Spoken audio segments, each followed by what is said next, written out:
Our event will start soon.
Welcome to the U.S. Center. Our event will start soon.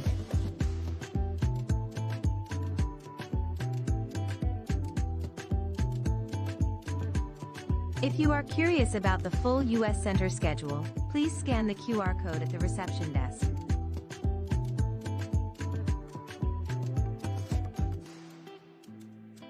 To adjust the sound on your headsets, use the volume rocker on the side near the power button.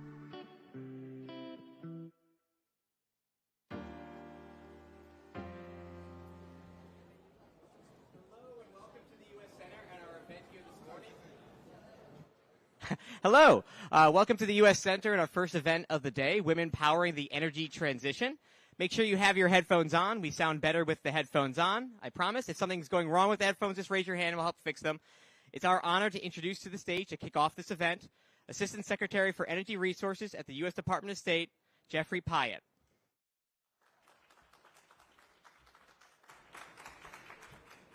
Good morning. Welcome to the American Center. Welcome to Energy Day for COP29.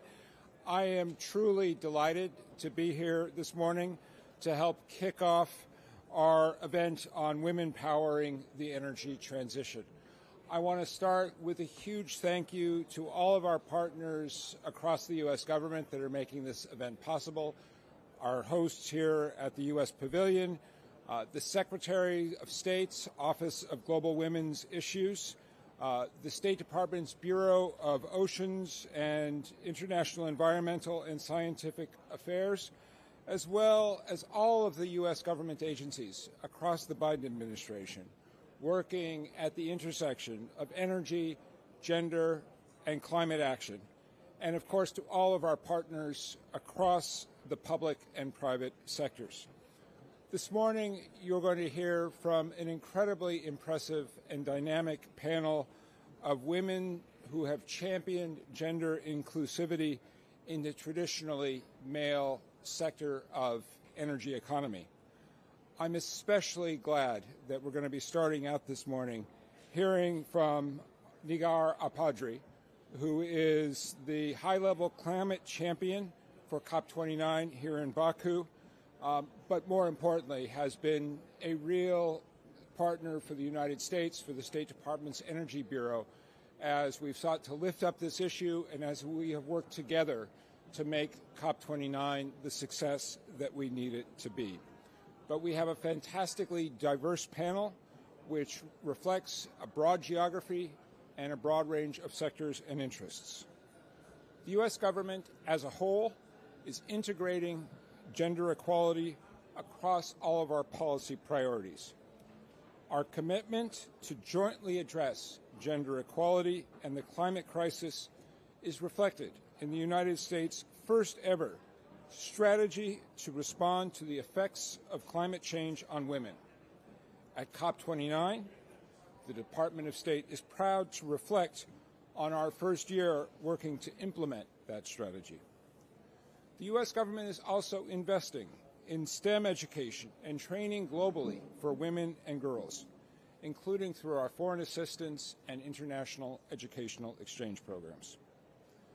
The new and continuing initiatives that we're highlighting today empower women and girls as climate and energy leaders while addressing the disproportionate impacts that women face from the climate crisis.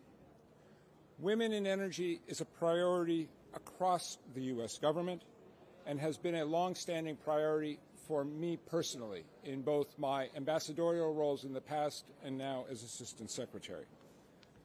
As ambassador to Greece, every time I met with women from the energy industry, I gained new insights and heard new recommendations about the sector, confirming the basic principle that representation and gender diversity play a key role in our energy security and energy transition.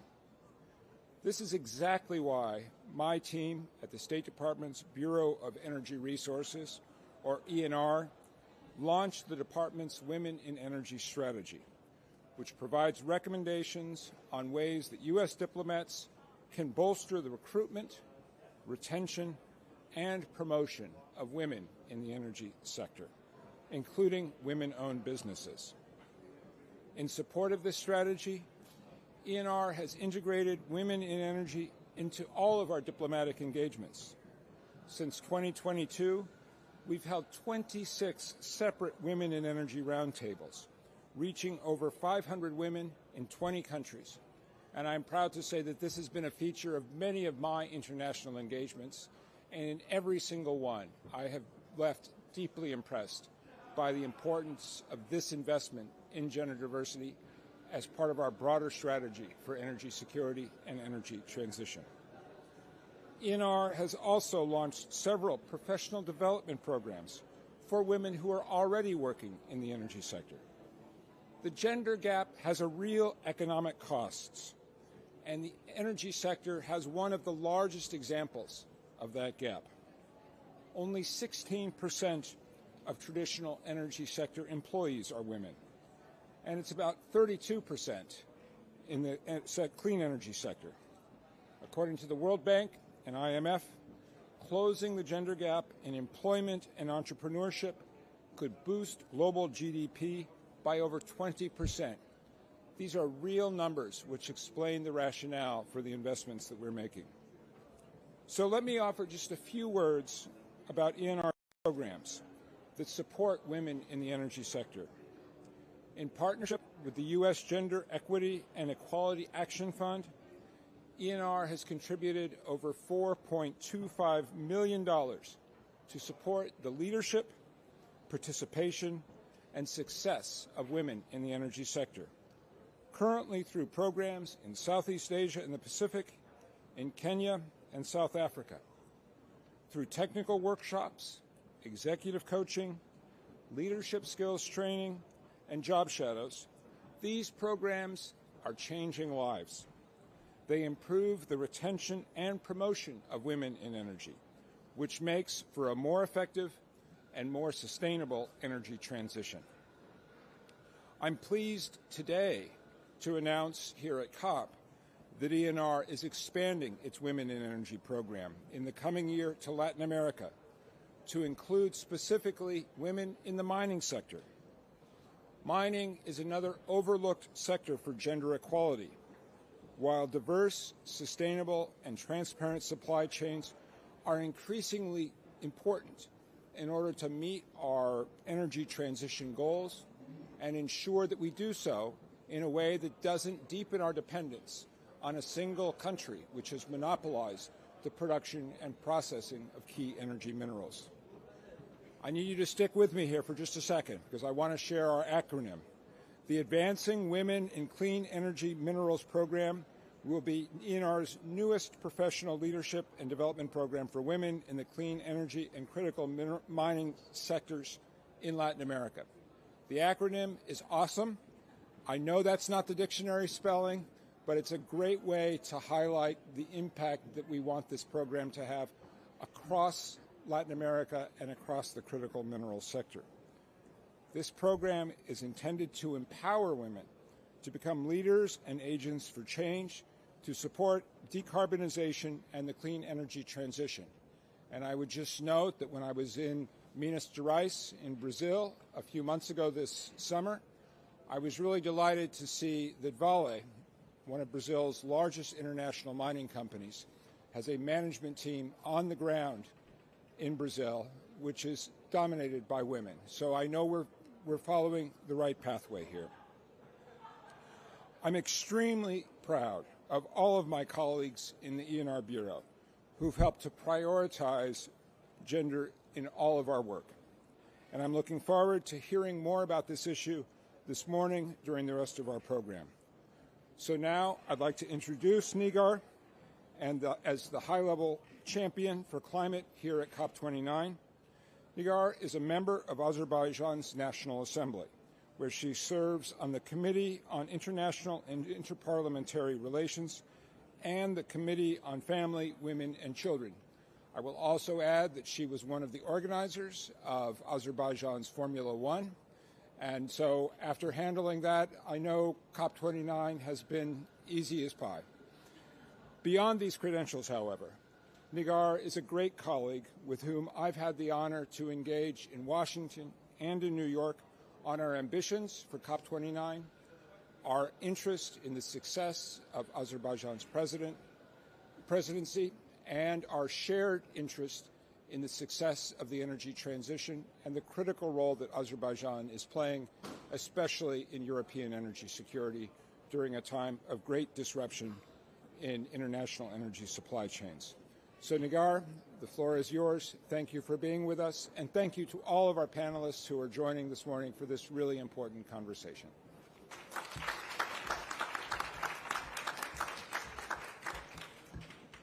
Ladies and gentlemen, good morning. Dear Secretary Piat, dear colleagues, thank you so much for having me. It's a great pleasure that we are here finally in Baku at COP29. We've put a lot of efforts into it, and now the first week shows that it's going really well. So my role is the role of high-level champion. For those of you who don't know what that means, we are trying to bring the voices of non-state actors, of private sector, civil society, academia, and all the rest, because we're speaking about global climate action, and we always say that global climate action requires whole-of-society approach. It's something that impacts all of us, and we are something together in it. So obviously, the evidence is clear that the climate change exacerbates the gender inequalities, particularly threatening the livelihoods, health, safety of women and girls. And the latest LinkedIn Green Skills report shows that women are less likely to have green skills, which actually means that they not only are less likely to contribute to climate action, but are limited in accessing the economic benefits of this market. Upskilling on green skills will be something that will help us to close this gap and to close the equity gaps. Yet women are also at the forefront of responding to the climate crisis, pioneering solutions, and spearheading climate ambitions. Finance is one of the largest barriers to gender-responsive climate action. Analysis by OECD states that climate finance that is dedicated to gender inequality is a principal objective, stands at 2.4%. Earlier this year, our team has launched two key campaigns which provide the opportunity to promote the role of women and girls in climate action. The first one is climate-proofing SMEs. We always speak about the importance of involving private sector into the global climate action more. But small and medium enterprises is something that we want to focus on more, because even when we speak about inclusivity, SMEs are owned.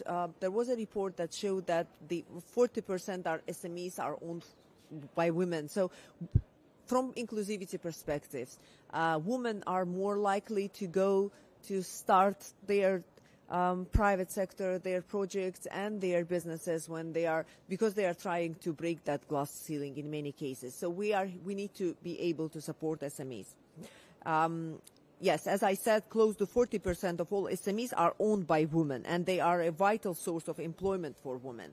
And increasing the resilience, access to global supply chains, and finance flows to small businesses can directly support the resilience of women and communities to not only survive but thrive this green transition. Since the launch of this campaign in New York just a couple of weeks ago, we already have 40 collaborators that joined us, and they are reaching around 90 million SMEs.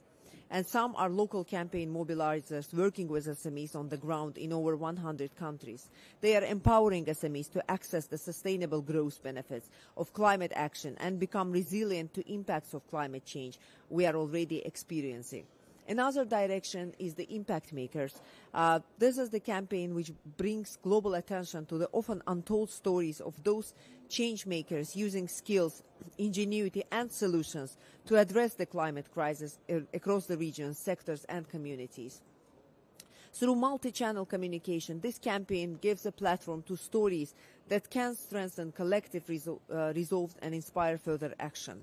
We are keen to tell stories of inspirational women leaders, such as CEOs of a local company, a founder of a climate tech startup, a community leader, an innovator, a mayor, and others who play a critical role in climate action. At every level of society, people are offering their insights, partnerships, and solutions to shape and implement these plans, and we encourage COP29 delegates to listen carefully to these stories. In fact, the fairer our net zero transition is, the more we can generate green jobs and improve gender equality across the workforce, according to the International Labour Organization. And in fact, closing the gender gap in business growth globally could add up to 2.3 trillion USD to GDP and up to 433 million jobs. So investing in gender responsive climate action is not just the right thing to do, but a smart thing to do. And as high-level champion, obviously me and my team, we stand ready to the collaboration in this direction. So thank you very much for this event, and I'm here to go into the more detailed conversation. Thank you.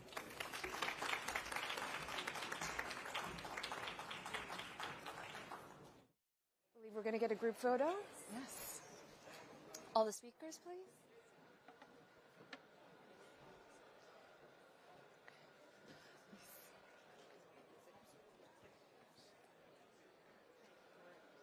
You can stand in the middle. Yeah, I know. Have you met our ambassador yet, by the way? Ambassador Lucky? Okay. Dear friend, I will be sure to make sure, I'll try to connect you and have our teams connect you.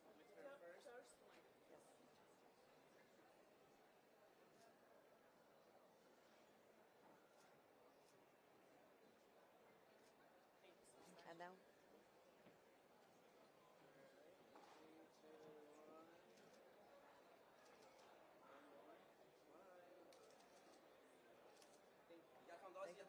Давайте.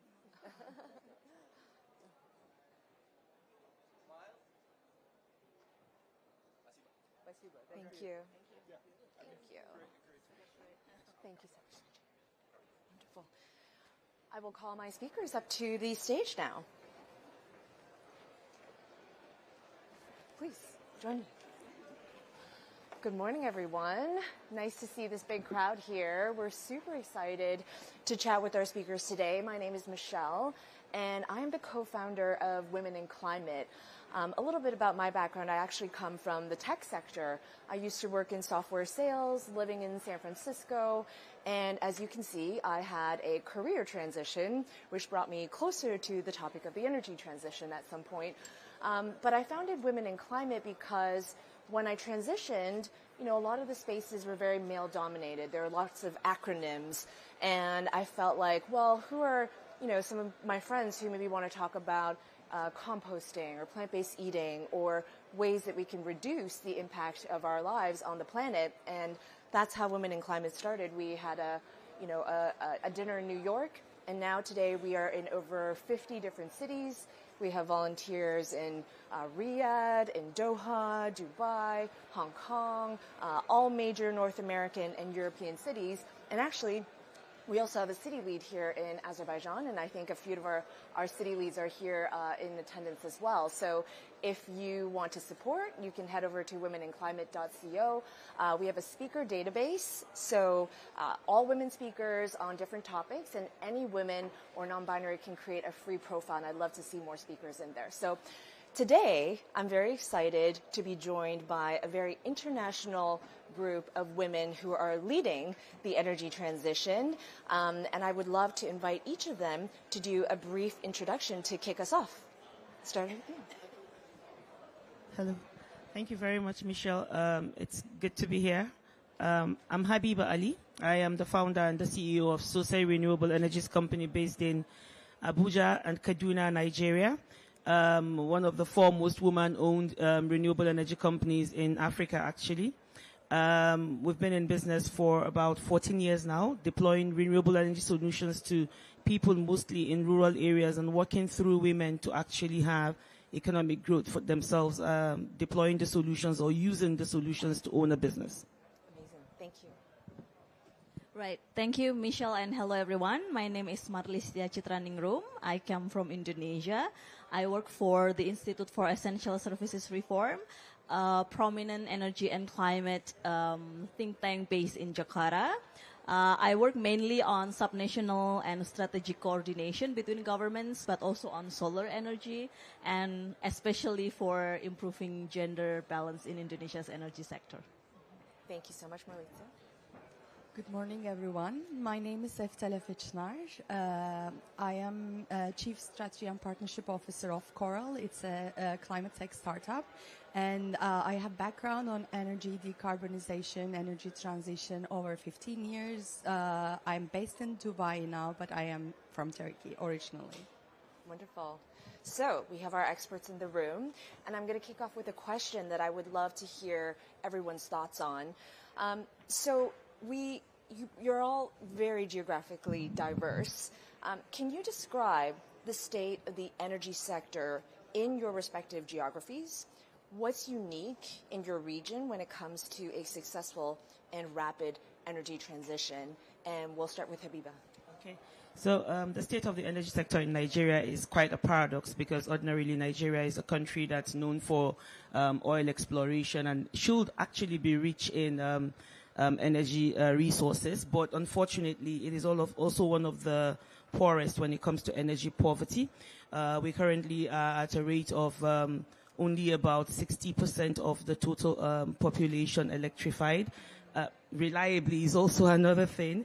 Over 80% of the people in rural communities are actually non-electrified at all. And so it's really like a country where there's a lot that needs to be done. And when it comes to finances, there's a huge need for inflow of finances into ensuring the energy situation improves. Unfortunately, the current grid cannot carry, unlike most developed countries where you have opportunities for the feed-in tariffs and you have opportunities to deploy renewable energy solutions and ensure that it is sustainably, harnessed. In fact, we've been, with our position on the equator, we are well placed to access as much solar energy resources as is possible, also wind energy in the coastal parts. But the problem currently is that the finances to do that is not really, as much as it should be. But what is really catalytic, and I must mention, I've been in this business for 14 years, like I mentioned earlier, and I've seen it from when it was nascent, when nobody was looking at us, and it was a joke to actually be in the renewable energy sector, to the point now where the Rural Electrification Agency, an agency of the Ministry of Power, has now been empowered enough to carry out solutions in renewable energies. And renewable energies, I think, is one of the core areas that can actually solve some of our own energy problems in Nigeria. And due to this, we recently, some 5 years back, got financing from the World Bank, a 350 million inflow into the Nigerian electrification project, which was really, really catalytic in ensuring that through the output-based fund, which was supporting the deployment of solar home systems and small systems across communities, and the performance-based grant, which was supporting the deployment of mini-grids, we've now seen a big catalyzing effect of that. And now, after the first phase of the program, which was the NEP, we're going into the new one, which is called the Distributed Access to Renewable Energy Scale-Up, popularly called DARES, also funded by the World Bank by up to 750 million. That is just about to take off, and there's already a lot of clamor because everybody saw what the first stage did. It actually improved upon people understanding what renewable energies were, what solar energy will do to us, and so there's been a big, wake-up call in Nigeria when it comes to renewable energies. That's fantastic. I think what's interesting is, you're still working on the energy access piece, and in that you also have to work on the energy transition piece, but maybe that finance can actually accelerate both of those items. Exactly. Thank you, Habiba. Marlicia. Okay, thank you. To resonate what's happening in your country, in Indonesia, energy access in terms of electrification is actually not a problem. We're almost 100% electrified, but the reliability and the high quality energy access is not there. And also we are very much coal dependent. Almost 65% of our electricity comes from coal. We also export coal, which makes it very reasonable that the government wants to maintain the coal power in the country.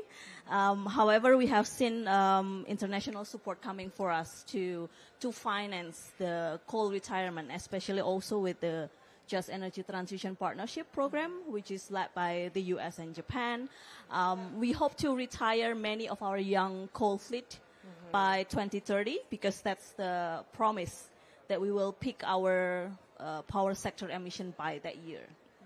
Now talking about renewable energy is quite different thing.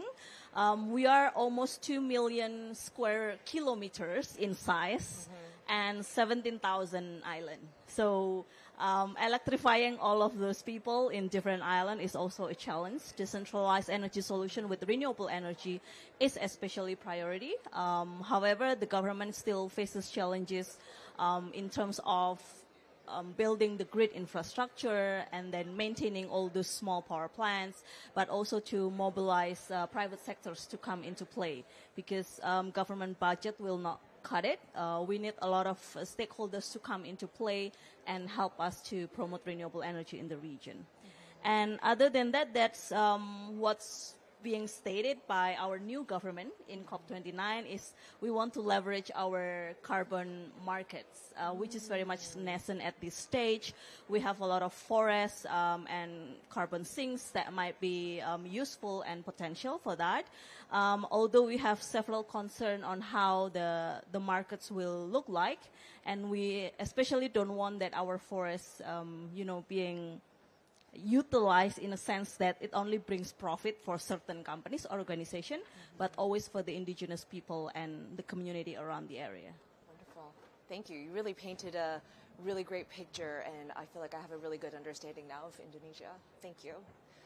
Eftel, tell us about what's happening in Turkey.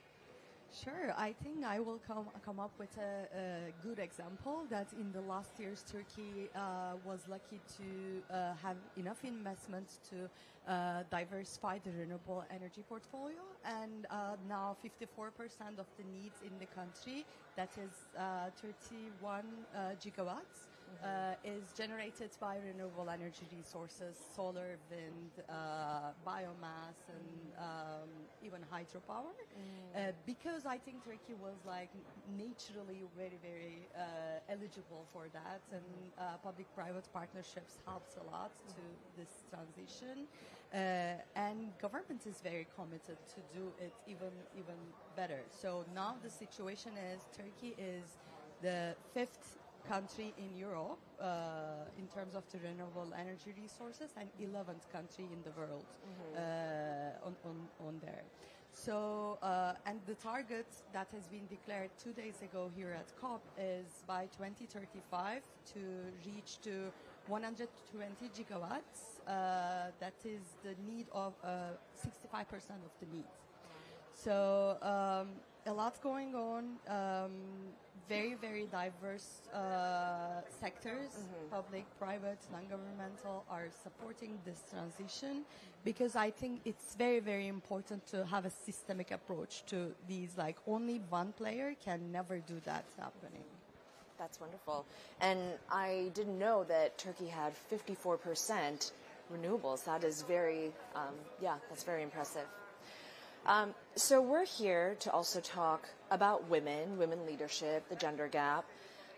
Tell us about women representation and women leadership in the energy sector where you are. Are there some good examples of programs, of other wins for women in your region? You know, in your opinion, what is needed the most in order to advance women leadership? And maybe Marlita, we'll start with you. All right, thank you. Officially, we do not have segregated numbers of women working in energy sector in Indonesia, but I think the best estimates would be 20% of the workforce are women. However, mostly they work on the administrative and office jobs, not on the field, like being technical engineer and such. The thing is, there is this still cultural barrier for women in Indonesia to work in the STEM sectors. Not only because of the stigma that women belongs at home, but also access to information, scholarship, mentorship. Those kind of things are not widely available. I come from a small village, but my parents are very, very open-minded. So they gave me access to information and capacity building opportunities to experience the world. However, if we talk about Indonesia, Eastern Indonesia, for example, there are a lot of women living in remote area. They're still thinking about maintaining how they can feed their children, not necessarily about advancing their role in the communities and even in the workforce. So there is that, and especially for the government itself, although we have gender mainstreaming policy, it's quite old. The presidential decree was issued in around 2000, I guess, so it's now almost 24 years. It's already obsolete, in my opinion. We need a more gender mainstreaming policies. And if it's being prioritized by the government and implemented, then it will be great. However, we have seen a lot of senior policymakers which are female in the government, which is not good. We never have any Secretary of Energy that's female. We have deputy ministerial level. We've seen more women in the private sectors, but more on the oil and gas and mining sectors. And in renewable, we hope to see more women being champion in their respective field. And maybe just a quick follow on that, Marlicia. How do we get more women in those roles in Indonesia? What is most needed? Representation matters. I think when us women see that someone who already made it into the government, private sectors, international organization, or even a non-government organization, it will give them a little bit of hope that they can also do that. But what I think also important is to find allies. I mean, okay, I'm quote-unquote brave enough to be women working in energy, but then we also need male parents telling their girls, telling the woman that they can also get into that and give access to information and all that capacity building session. Amazing. You use the word brave, you know, you're brave enough to work in the energy sector, and kudos to you and to all the allies in the room here. You know, we're counting on you. Maybe Eftal, we'll go to you next. Sure. Frankly speaking, I have worked with amazing women all my career who has been in energy sector, engineers, social scientists, economists, etc. And I was lucky enough to be empowered by a lot of them, not only in Turkey, but also in the other countries that I worked for. For me, the biggest barrier was more like being a political scientist than being an engineer, was a barrier than being a woman. So I have been highly supported, but when I first started sitting in those rooms, there was like 15 men and it was only me sitting in that table. Like, I have never been alienated, and I didn't think that they don't want more women to sit there. But it's because of the cultural drives, as you have mentioned, that like women was not selecting to be in the energy sector 15 years ago. So it was like 10% of the women in the companies, in the government sector, working on the energy, and mostly, as you said, administrative roles. But now, when I look at the sector, I see more and more women, more engineers. Like it's around like 30%, I guess, in the private sector of women, and most of them are becoming engineers. So it's about like shifting the cultural roots. It's about encouraging, as you say, that like to be brave enough, or it's about like even starting from very early stages to empower them. Because like, for example, last year we had a program with General Electric in UAE to make some kind of an internship and learning about like how STEM workforce would be interesting for women and young people, because they need to find it viable to pick it for the future. Because if we cannot train them from universities or from high schools, then whoever wants to recruit women to diversify, to support and empower, they will not be able to find the skills out there. So it needs to start from very, very beginning. Maybe I'm curious, like, how did you choose this path? Because you have a master's in energy, you know, management. Like how? Father. My father is he has been in oil and gas business for a very long time, and thanks to him, I had an internship, and I was in my second level in university in the national gas company in Turkey. On the business development strategy and the international pipelines. I loved it. I wanted to be in it. But I was an international relations student, and I didn't want to start from scratch and be an engineer on that front. So I started empowering, taking classes on energy policy, and geopolitics, etc. And I did my master's degree on energy supply security, and which is highly impacting the geopolitics. And as we see in the last years with Ukraine, that very, very much impacting our daily lives. Like when you look at the human needs perspective, we will never go back to Stone Age. We will always need energy. We just need to empower different technologies and find different ways to generate that energy, which we are trying to do. I love the family influence that led to the two of you now being in the energy energy sector. So I love that thread there. And Habiba, do you have that thread as well? I was just going to start with that and say that one of the things that I've seen is for a girl child that has a present father, is that father's, influence that actually gets her moving in the right direction. It doesn't have to be in the same career. It could just be the emotional and the moral support like I did have from my father.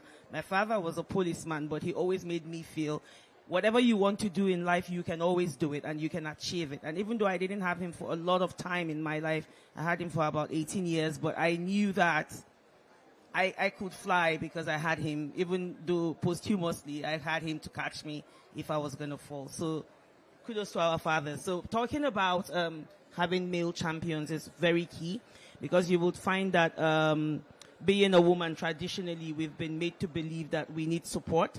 And so we tend to lean towards the male counterparts to get that support.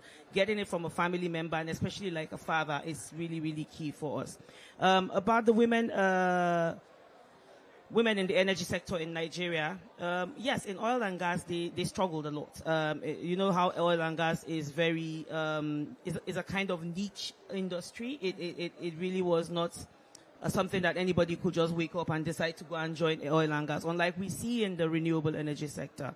So with even the whole, manpower in oil and gas is not as much as you will find in the renewable energy sector. And due to that, you will find that the percentage of women in the oil and gas sector was just like 5%. But we are seeing a big change in that when we come to the renewable energy sector currently. Even though I was one of the first women to start working in renewable energies in Nigeria, I think I'm the first one, like I said, to start a business. But there are currently women in the sector that's pretty amazing. And you said about women being in admin. Yes, that's what we find. Unfortunately, every time I'm seeking staff, I always put women highly wanted, but I never get women in the technical jobs. You can't even find them because most of them, I come from a very traditional part of Nigeria. I live in the north, and we are primarily Muslims, and there's this thing that women shouldn't do X, Y, Z traditionally, even though there's a bit of a fight about that, and people are becoming more vocal, coming out there and all of that. But yeah, what you find with that is that currently, I don't have any staff in my in my technical department that's a woman. And this is me that's a woman. I didn't have any engineering background. I came from accounting, business, and all of that. I'm doing a PhD only now in energy management. But yeah, what you will find is women don't really even want to work in the very technical jobs. They also take a backseat because they just kind of feel it's not in their place to do it, not because they do not want to do it. There are, of course, tough ones who fight it and want to do it. But, you also, you find people making you feel bad I remember my first time at the government house in my state about 9 years ago when the then governor came in. I sent in a proposal saying, we could do XYZ in renewable energies, pitching ourselves to them. And they invited us for the meeting. And at the meeting, I finished pitching and doing all my, and the guy looks at me and says, "Where's the boss?"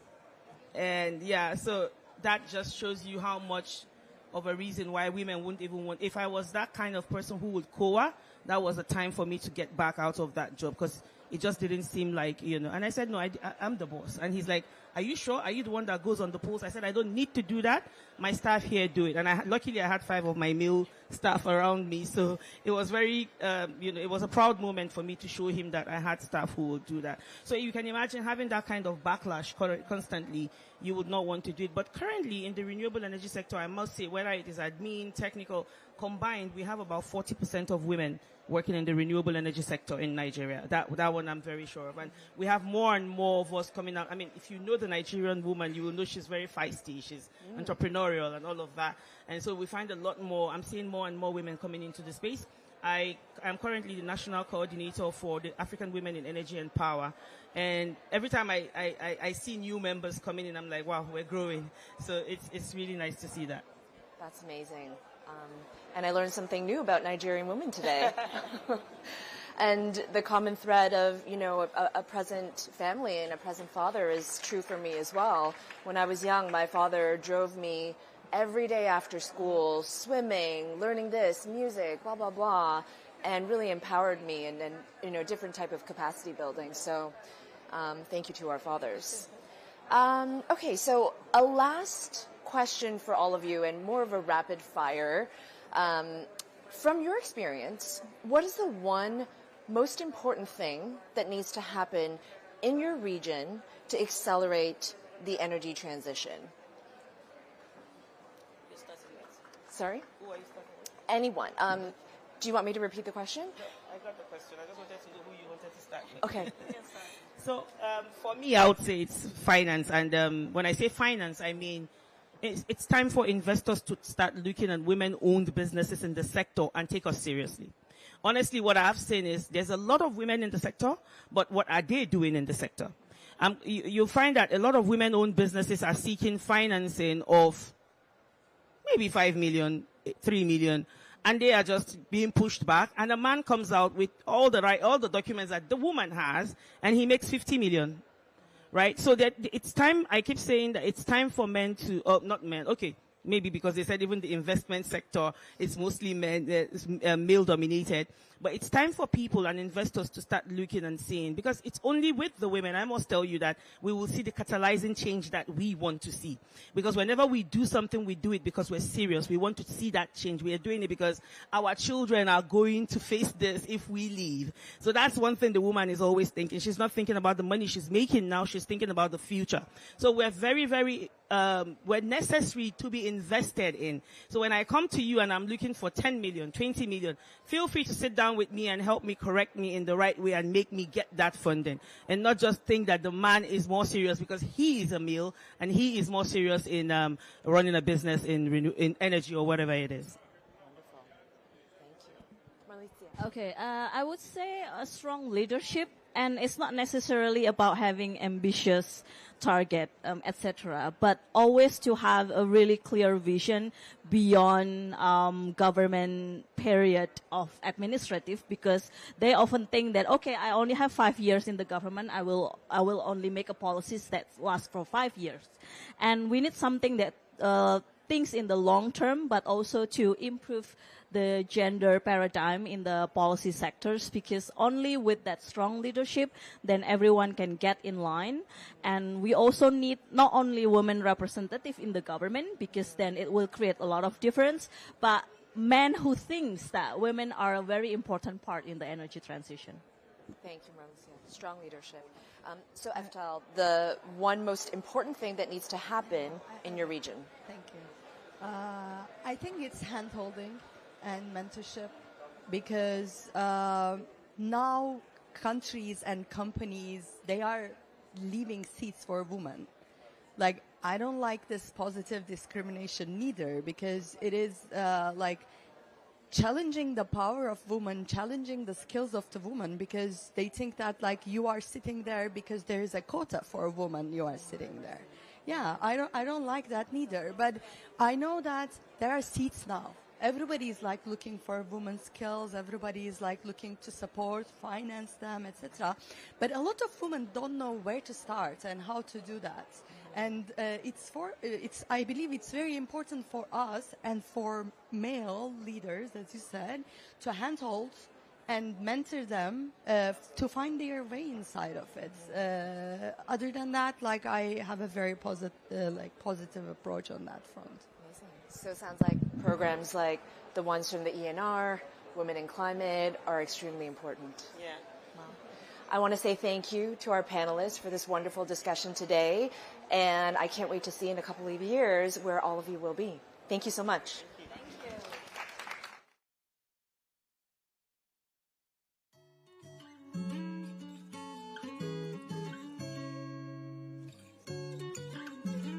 We loved having you join us at the U.S. Center. Please remember to return your headsets as you leave.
Welcome to the U.S. Center. Our event will start soon.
Welcome to the U.S. Center.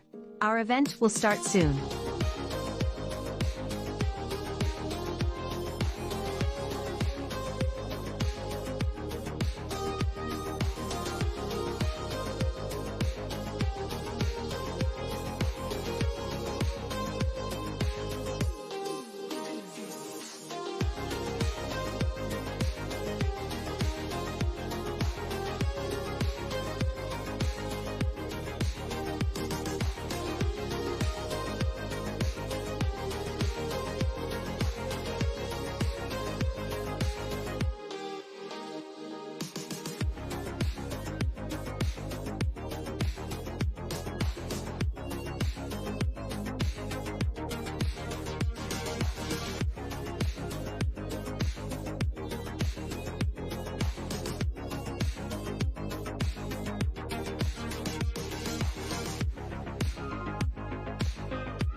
Is that on? Hello, and everybody, welcome to the U.S. Center. Now is the time to put on your headphones if you have them. You should all have them. They should be on, and that'll be the best way of listening to today's event. And again, thank you all for coming to the U.S. Center and our event today, Catalyzing Green Investment in Africa.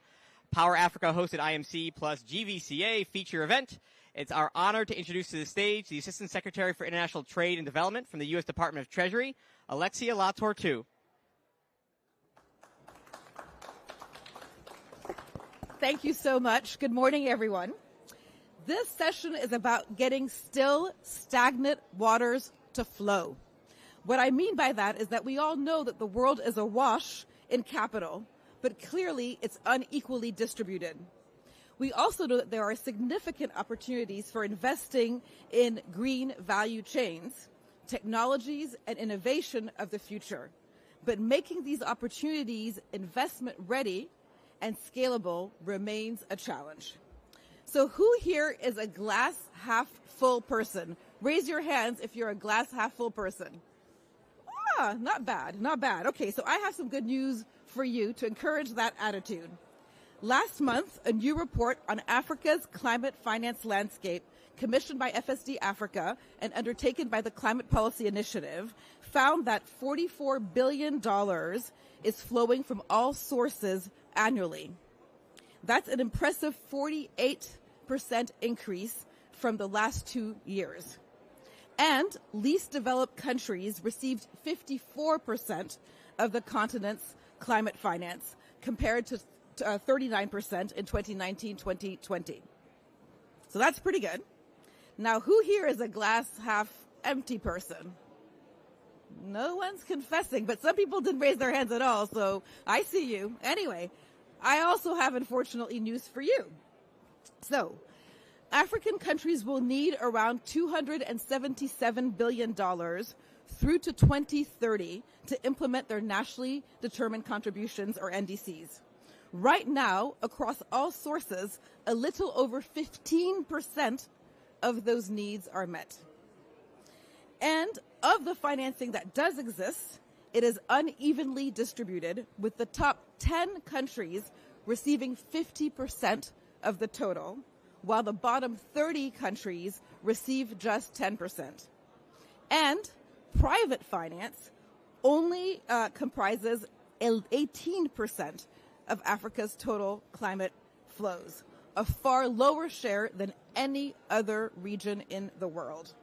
And half of those private flows go to 3 countries, South Africa, Egypt, and Nigeria. So clearly, there's some progress, but much, much more work to be done. And that's why the Treasury Department has placed climate at the center of an agenda to evolve the multilateral development banks.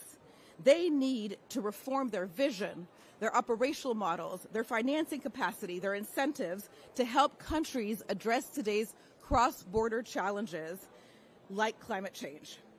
It's also why the Treasury Department has pressed for a review of the 4 climate and environmental funds: the Green Climate Fund, the Climate Investment Funds, the Global Environmental Facility, and the Adaptation Fund. Brazil's G20 presidency has been vital in this work, and we're pleased that South Africa wants to continue the momentum. Let me lift up just 3 recommendations from the report. The first one, just say no to new funds. We should incorporate new initiatives and challenges within existing structures to avoid establishing new entities and furthering the fragmentation of the system. Secondly, simplify, simplify, simplify. The funds must review their policies, procedures, and structures to improve the efficiency and predictability of their processes. And harmonize, harmonize, harmonize. The funds must align their processes, standards, and reporting requirements to ease the burden on the applicants, on the countries, in ways that do not undermine, however, safeguards.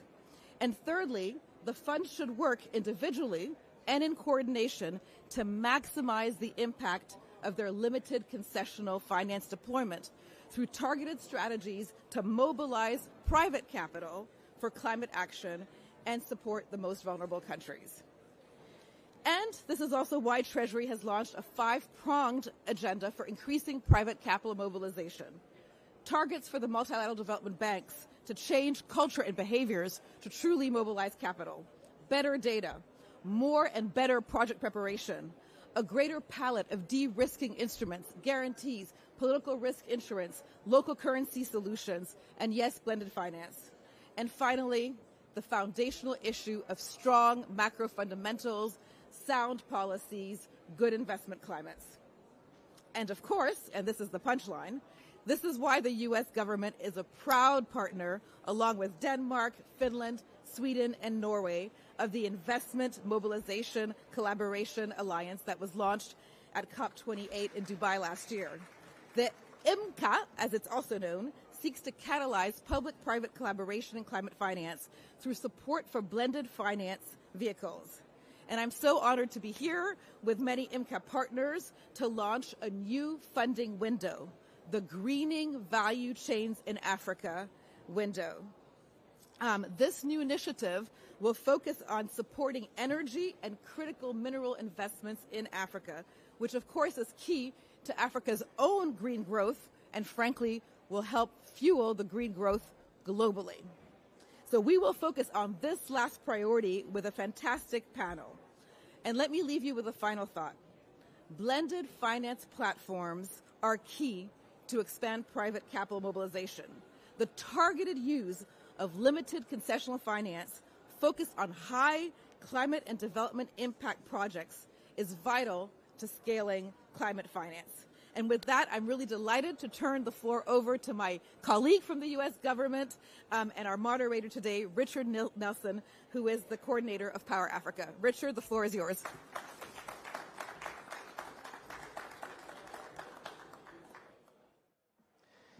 Thank you very much, Alexia. We appreciate you being here today and appreciate your leadership in this space. So I'm going to have a seat because I am the moderator, but I'm also a panelist. I'm going to wear 2 hats today. Let me go ahead and introduce our more important panelists, though. We have some really distinguished gentlemen with us today. Let me introduce them and invite them to come and join me on the stage. First, we have Honorable Dr. Kande Yumkela, who is currently the chairman of the Presidential Initiative on Climate Change, Renewable Energy and Food Security, and Energy and Governance Coordination Group of Sierra Leone. He has decades of experience in energy access and international development and diplomacy, having served as a member of parliament in Sierra Leone in multiple roles in the United Nations, including as a close ally of Power Africa as the special representative of the UN Secretary General for Sustainable Energy for All. So thank you for joining us, Dr. Yumkela. Next we have Ole Tonke, is currently the Undersecretary for Development Policy of Denmark. He's served as Denmark's ambassador in Nairobi, as well as to Pakistan and Bolivia. He's built a distinguished career within the Danish Ministry of Foreign Affairs, and we are very fortunate to have you join us today as well, Ambassador. Thank you. So today, as Assistant Secretary Latortu has indicated, we're here to really inaugurate this newest window, this greening value chains in Africa window under the Investment Mobilization Collaboration Alliance that was kicked off last year at COP28. And as Power Africa, we're excited to be a part of this newest window, to be focused on ways that we can improve the value chain in Africa. So let me just mention a couple of things first. The reason we're doing this, as you all know, is that the current state of affairs in Africa is that a lot of the natural resources are extracted or are removed from the continent, and the value addition occurs elsewhere, thereby leaving African countries, the African people, African economies lacking. They're missing out. The opportunity cost is tremendous. And so there are conversations happening on the ground, internationally, everywhere, about what we can do, what Africa can do to expand their ability to value add in a lot of different industries. Let me just tell a story to start off with. I used to work for Dell Computers, and I was part of their global site selection team. And we would look around for where we could make investments in the world. This was before green energy. This was back in the early 2000s, before green energy was a top corporate priority. But we looked at a number of different conditions, and I worked specifically on one project that was building a factory in India for the Indian continent, manufacturing computers for India. And we looked at all the necessary conditions, the land requirements, the human capacity for employment. We looked at power, we looked at internet connectivity, all of those things to determine where the best place would be. And we ultimately found a location. We built the factory and employed a lot of local staff to actually run this factory. And it had a huge impact on that area. Today, I would imagine that Dell, when they're looking around for other facilities, one of the top factors also is whether there's a green source of energy, because they have commitments that they've made, and if they can find a location that will help them meet those commitments, that'll be important. So this is what Africa is looking at. These are the opportunities that Africa, in many cases, has been missing out on, and it's, I think, a priority for everyone now to figure out how Africa can move up the value chain. And so with that, this window, this greening the value chain in Africa is really critical. And it's going to bring us together in a unique way, the Nordic countries and the U.S. government, to bring in capital, additional capital out there, to focus on specific investments in this area. It'll actually improve the coordination among our countries, and also in helping us to engage in areas around Africa where the governments, where the investment environments are ripe for opportunity, where we can actually see progress. And so we're excited today, as Power Africa specifically, to be able to announce that we are committing, we plan to commit up to $10 million over the next 2 years toward this window, in hopes that that will be good seed capital to attract a significant amount of additional capital from other donors, other parties over the next couple of years to be able to fully flesh out this commitment to this important objective. So with that, let me now turn to my panelists and start the conversation. So let me start with you, Dr. IMCA. Given your vast experience in this space around renewable energies and your experience in dealing with these types of issues and looking at the value chain challenges, especially in West Africa, but across the continent, how can accelerating climate finance flows, like we're talking about, specifically focused on green value chain, spur the economic growth and energy access across African nations that we're trying to achieve? Thank you very much. I'm honored to be sitting between two good partners, Power Africa and Denmark, who are both present now trying to support our country. I think for a number of African countries, it starts with good planning. We have to plan, we have to have long-term transition plans. These opportunities do not come quickly.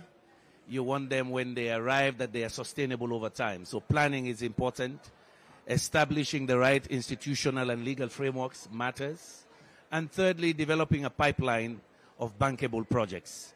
On the planning side, in our context in Sierra Leone, we just launched last week our long-term energy transition plan and green growth plan that was put together by some of the best analysts with the support of Sustainable Energy for All.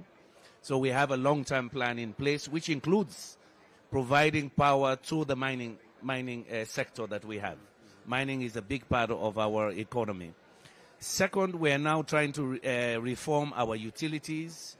We fortunately now finally signed the compact, Millennium Challenge Compact with the United States, that is going to do quite a bit of good investment, over $480 million investment in our energy sector, including building a good transmission backbone and distribution centers. Where we are now is the bankable projects, the green bankable projects. We already have a portfolio of over 300 megawatts of green energy, hydro and solar for our country. We want to connect the mines. We want to green the mining itself. In this context, let me speak a little bit regionally now.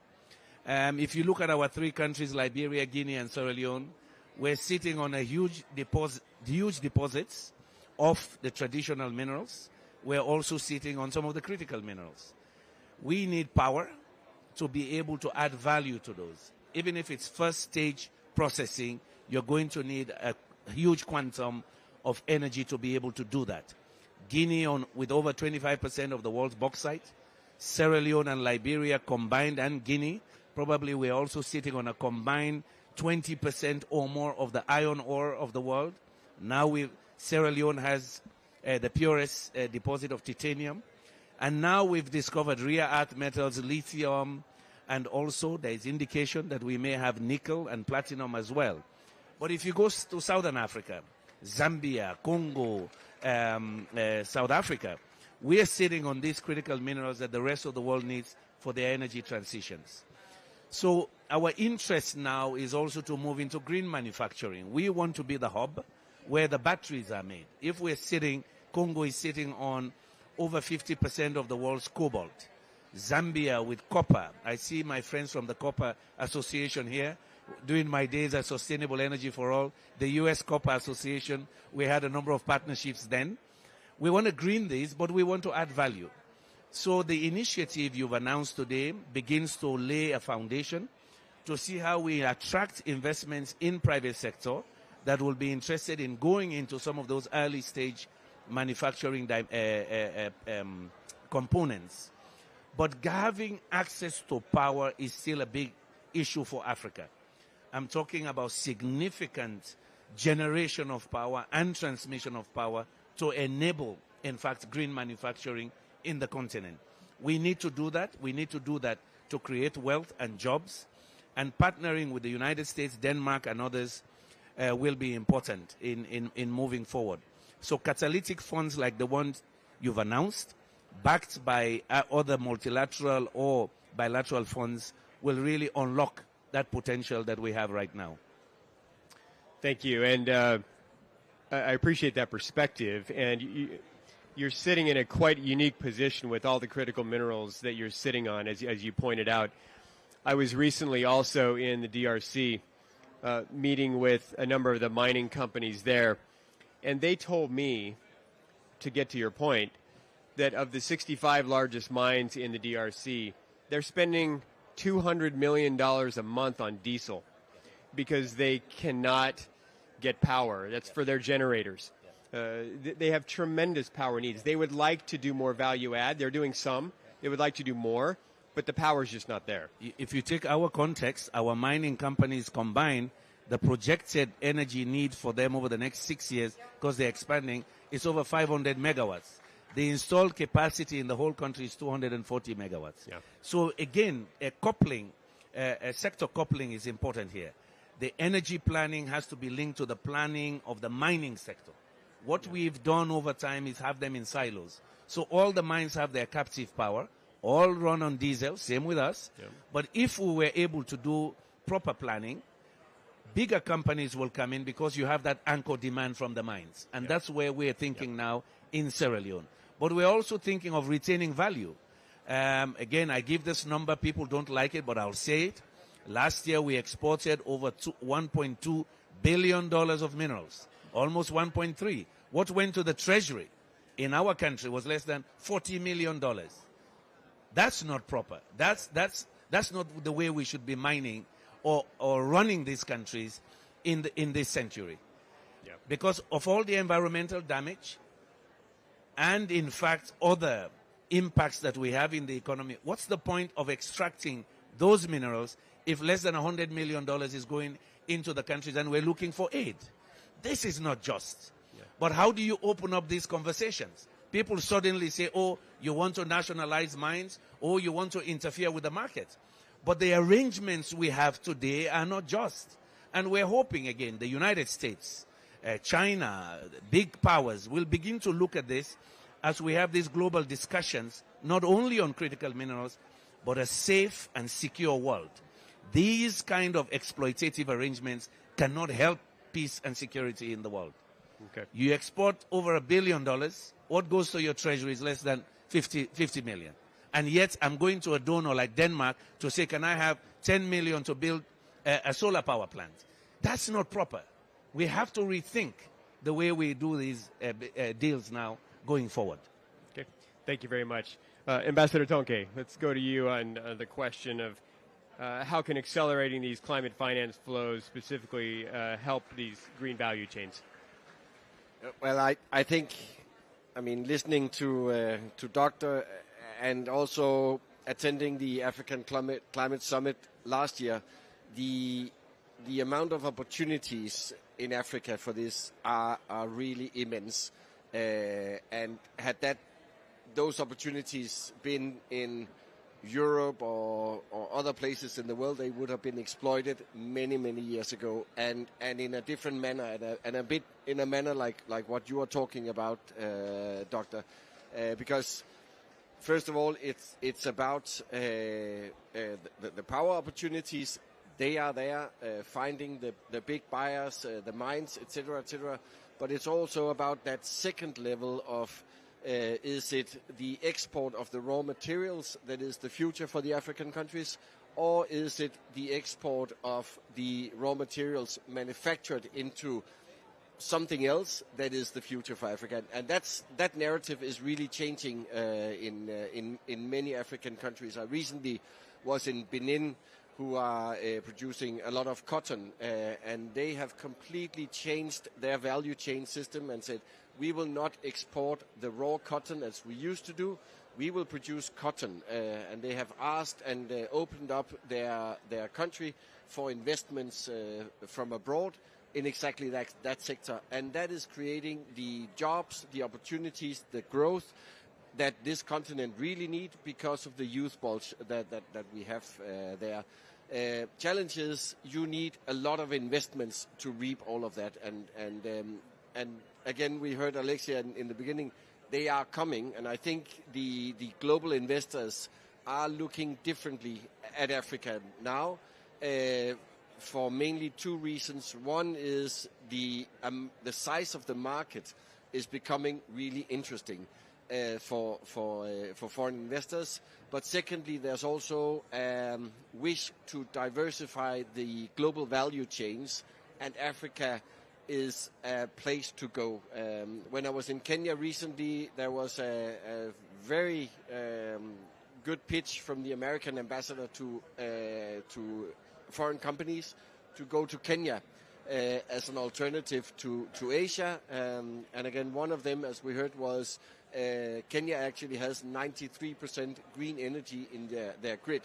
That is something that the international investors were looking for. So the next question is, how do we then attract these investors? And international finance can be extremely complicated, and then you can also simplify it to talk about the risk ratio return, because that's what they look at. How high are the risks? What is my potential return? And if that equation is on the right side, then they'll do it. If not, then they won't. And with the perceived risks of many countries in Africa, the returns has to be really high for them to go in. So what we hope that IMCA can offer in this field of value chains in Africa is to lower the risks for the investors, since we provide a foundation of guarantees on this fund, which will make it easier for them to enter as private investors, because then the return yields, they can accept a lower rate of return because the risk is lower as such. So that's the fundamental idea of all of this. Yeah, thank you. And I'm glad you pointed out the types of tools that we're looking at using under this Green Value Chain for Africa window. We really are looking at like credit guarantees, concessional loans, equity investments, technical assistance, first loss capital, other grants, or a whole range of different financial tools that we're looking to deploy with the finance resources that are going to come in. So we've just been talking about what the international community needs to do in terms of attracting more finance, deploying more finance, making that available to Africa. So now let me look at it from the other side. So what does Africa or the African governments, what do they need to do to be able to help attract it, or to even better, to deploy it, to be able to make sure that these value chains actually happen, that they materialize, that investors actually feel confident in placing their bets in Africa? Dr. Yunkela, what do you think? What are some of the most important things that we need to be focusing on as from an African standpoint? Alexi might relate to this a little bit. All African countries have to have industrial policies. Yeah, I deliberately say this because for the past, the U.S. did not want countries to pursue industrial policy. But of course, IRA is an industrial policy. The CHIPS Act is an industrial policy. What am I trying to say? I led UNIDO for two terms. I was there for 2 decades. Alexi's dad was also there before me. So we've always believed, as the Asians did, as the Europeans are doing continuously, industrialization is a deliberate strategy. It's not an accidental, just market-based strategy. It's a deliberate plan. You direct resources, you incentivize, you build ecosystems, and you build infrastructure to industrialize. It is the same here. That's why you're doing IRA in the United States. You want to direct incentives into green technologies. You want to be leaders in those areas. So public funding, financing has to come in. So my first point is clear industrial policy about what you want to do with your minerals and your mines. What kind of energy systems do you need to build to be able to smelt? What energy systems do you need to green the mining? Because indeed, if you look at European CBAM, very soon the Europeans will demand that steel has to be green, yeah, that comes into the economy, or other metals. We have to plan for that. That cannot happen by accident. So planning is important. Industrial policy is important. Also, we need to invest our resources into industrialization, meaning some short-term sacrifices. Fourth, which is an experiment we want to do now. We ask the question, how do we retain more value for our minerals in the country? How do we raise additional capital? I give you a real case. We're sitting on almost 15 billion tons of iron ore that is not touched. We've just discovered one of the largest deposits again of titanium after mining the one deposit for 60 years. We're asking the question, what if we were to vest some of those resources in a new mineral fund, yeah, that we own, that other companies can invest in or investors can invest in, so we retain some of the value? Is it new? No. That's what the Qataris have for their oil. That's what the Saudis have for their oil. But the original, the old paradigm was we shouldn't do that. We should rely on royalty. I've given you the case. Our case study is we retain less than 10% value in our countries. We have to rejig this. I'm not saying nationalize. That's not what I'm saying. I'm saying if you have 15 billion tons of iron ore, what if you were to put half of that in a mineral wealth fund? Half of it. I'm not saying all of it. Half of it in a mineral wealth fund, and you negotiate such that you can borrow $2 billion to build the rail and the port you need to make the economy competitive. Getting 50 million or 100 million will not unlock that potential. It's not going to happen. Guinea is in the same situation. Liberia is in the same situation. We've just seen how the Chileans are doing it. We've seen what Indonesia did with nickel. Suddenly they built a battery industry looking at the whole value chain from nickel to batteries and attracted $12 billion or more from China. We're looking at these models and we're asking, why not us? The difficulty we have it, when we want to do it, we must meet conditionalities from the IMF, from the World Bank and others who will say, no, you can't do this. Or you should focus on debt sustainability. Debt sustainability does not create wealth. It keeps us at a level, but it doesn't open up the competitiveness and the bigger infrastructure investments we need for mining value addition or for industrialization. So we need a whole rethink of how we're doing our economic planning and also being deliberate about wanting to develop new productive sectors. The Asians did it, we should do the same. Okay. Thank you for that perspective. Appreciate that.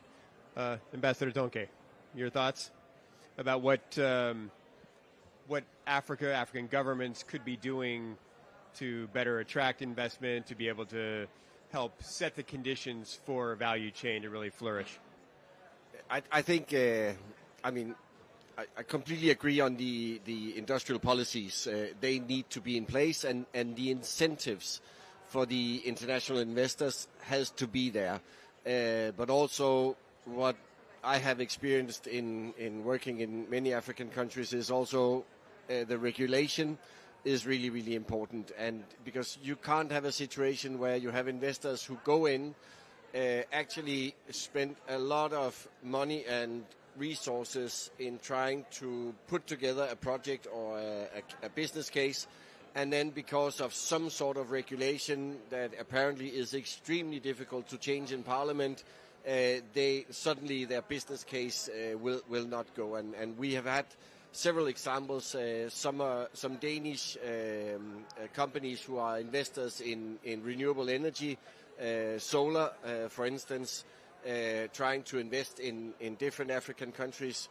All of a sudden they discover that they cannot sell their power because of a small rule within a regulation that is not yet in place. So I believe that needs to really be part of the equation as well, and really needs to be fast forward, because if that is not in place, the investors will simply go elsewhere, and they will go elsewhere on the continent to other countries that have the regulation in place, or or they can even go to other continents because there are opportunities and they look at a global level.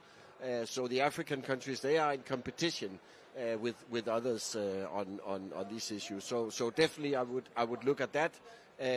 Also on governance issues, what we hear from many international investors is that if the governance and the predictability is not there, then they can't persuade their lenders to actually be part of the story and the business case. So for me, that's two really crucial points in this. I have to agree with him. Okay. The predictability of the regulations, their longevity and stability is important. I fully agree. Yeah, I guess I would just add on there from my perspective. In fact, I've used the example many times. Money is like water. It follows the path of least resistance, right? And so if you can deregulate, if you can make things more efficient, then investors will come. It's got to be predictable, though. They've got to be able to plan for decades, not just quarters. And so, one of the things that I've thought about, though, in my experience on the continent as well, is that sometimes there are government officials, and I don't want to be too generalistic. There are many that really do get it, but there's many that just seem not to really understand the private sector and what their needs are. And so I think there needs to be, in many cases, just more trust in the private sector to recognize that they do need to make a profit. When I was in DRC recently, I was talking to folks in the mini-grid sector who are trying to build out mini-grids, and 50% of their costs are tariffs, taxes, and fees. And to me, that's a reflection of a government really not understanding how that industry works and what those business models are, thinking that there's deep pockets, that they should be able to recoup a lot of government revenue from these companies, when in actuality, they're operating at a loss. And so that's the type of, I think, better understanding that needs to really take place across the continent from a government standpoint. What we have tried to do now over the last 7 months, we've built a working group with our mini-grid operators. We've signed an MOU. They've specified some of the key incentives they want. And I can say to you that our finance minister just announced we had to lobby hard to waive the 15% VAT. Good. It was not there before. Then somehow it was sneaked in 2 years ago. But we lobbied hard up to last month. I was there till the night they were writing the text so it doesn't slip. And yes, we've removed VAT. We already have duty-free importation of renewable energy technologies, but we had to remove the VAT. 15% on a small solar system for a poor household is a lot of money. So that we've done. We're revising our regulations now for mini-grids. We already have, I'm told already by investors, that our IPP policy is very good. It's standard. We don't need to change that. But also I think the bureaucracy, to come back to your point, we have to help, no, it's your point, that we have to help our bureaucracy understand why we need to partner with the private sector. They're still suspicious of the private sector, so clearances take a long time, replies to letters take a long time, and that's a cost to business. Yeah. And even in our case, we're fighting with that now. The letter comes, they review, they put it aside. But the investor needs a quick response within a month or two to be able to engage with potential investors. So there is indeed need for that reorientation, that it's a public-private partnership, and we, the public, need to move faster to make these projects really bankable and attractive. Right. Okay, so now we've talked about what the international investors and donor community might do, what African governments, what they can do. Let's talk about the private sector now. What's their responsibility in this, in terms of really helping to catalyze this green value chain? What role do they need to play on the African continent? Ambassador Zonke, do you have thoughts on this? What are some things that you've seen, or what would you advise them to be thinking about? I think the private investors that are already there, they have learned a lot of lessons. I know some Danish private investors They created a renewable fund for East Africa, for instance. They had the idea that they would employ that fund within a couple of years and then start build the projects, and then everything was good. The fact of the matter, it takes much longer time, and the amount of trust-building measures, dialogue, bureaucracy, etc., understanding the markets, be present in the countries is extremely important, is just really, really high. For instance, the biggest wind power park in Africa, in Lake Turkana in Kenya, I think it took the developers between 8 and 10 years just to build that project. I mean, and I know several times during those 8 to 10 years they were just about to close it. So persistency and patience is key.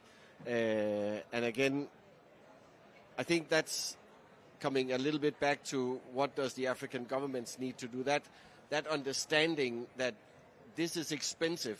I mean, the longer time you take to develop a project, the more expensive it will be, because there's a lot of costs that are already sunk before they start to actually build the thing. So I think look for opportunities, and again, that's where I think a fund like IMCA really will come in handy. We have seen a lot of interest, again, because the de-risking side of it, because many investors come with this perceived risk of Africa, and they've heard all the stories that we've also talked about here. That de-risking, I think, will become a really important factor for them.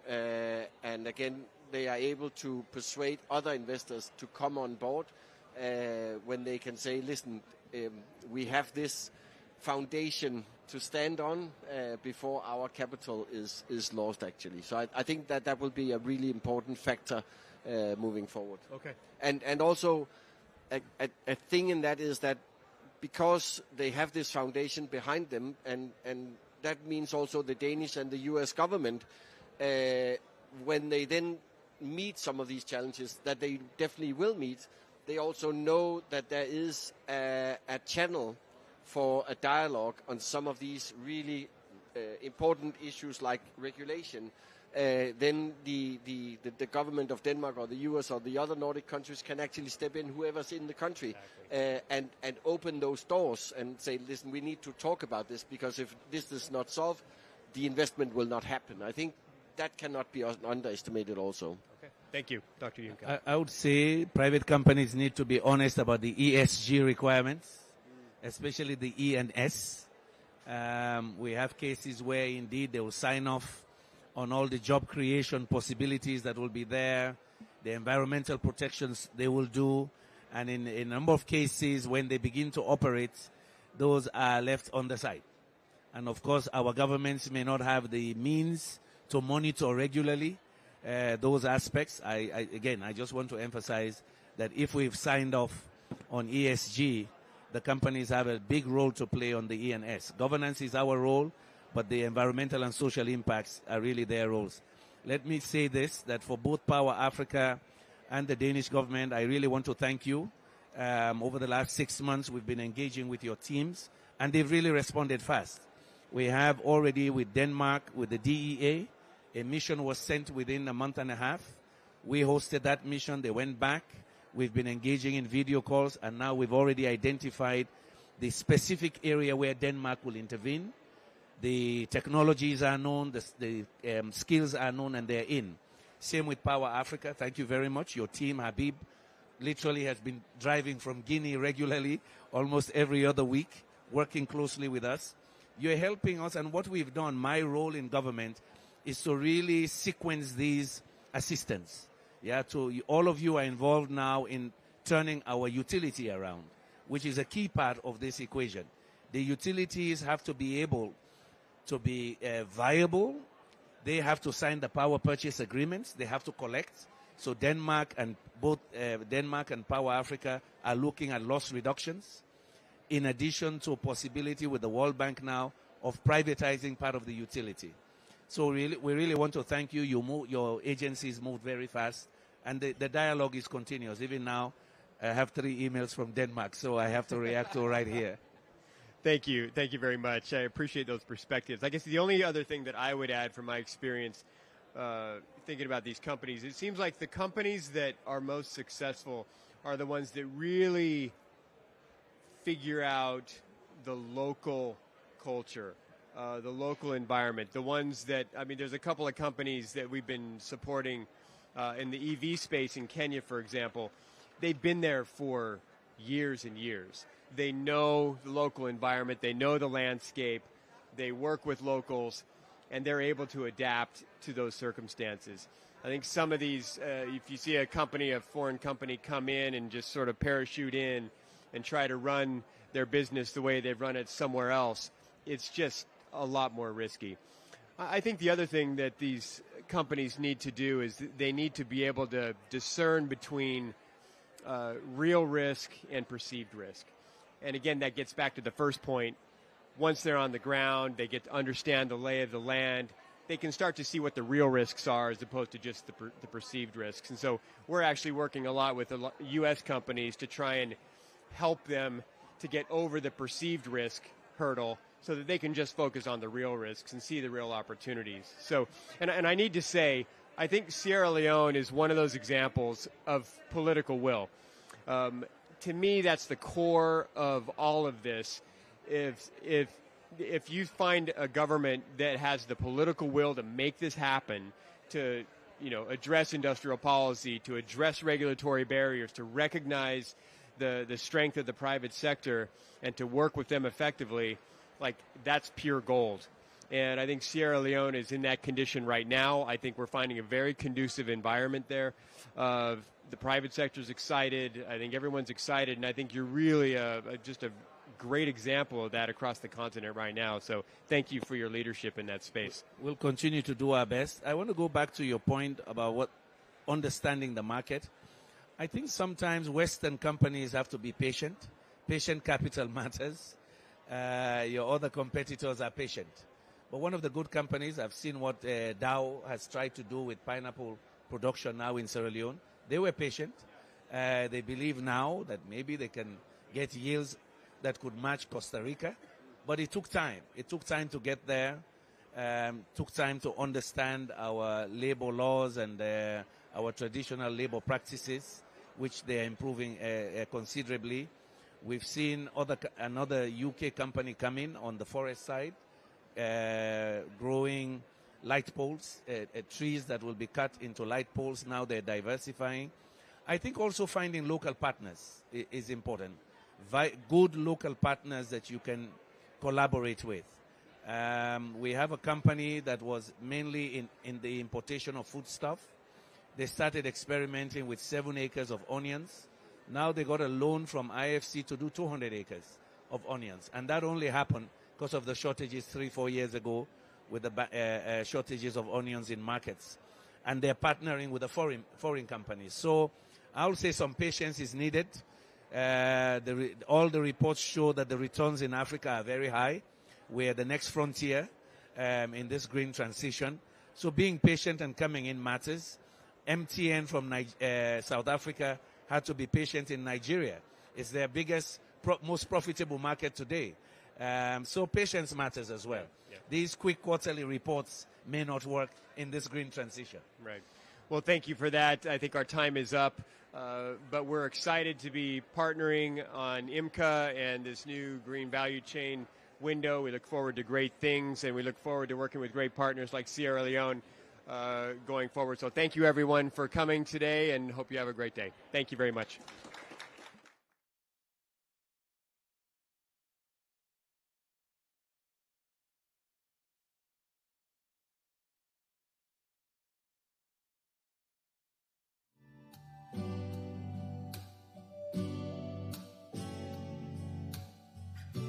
We loved having you join us at the U.S. Center. Please remember to return your headsets as you leave.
Welcome to the U.S. Center. Our event will start soon.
Welcome to the U.S. Center.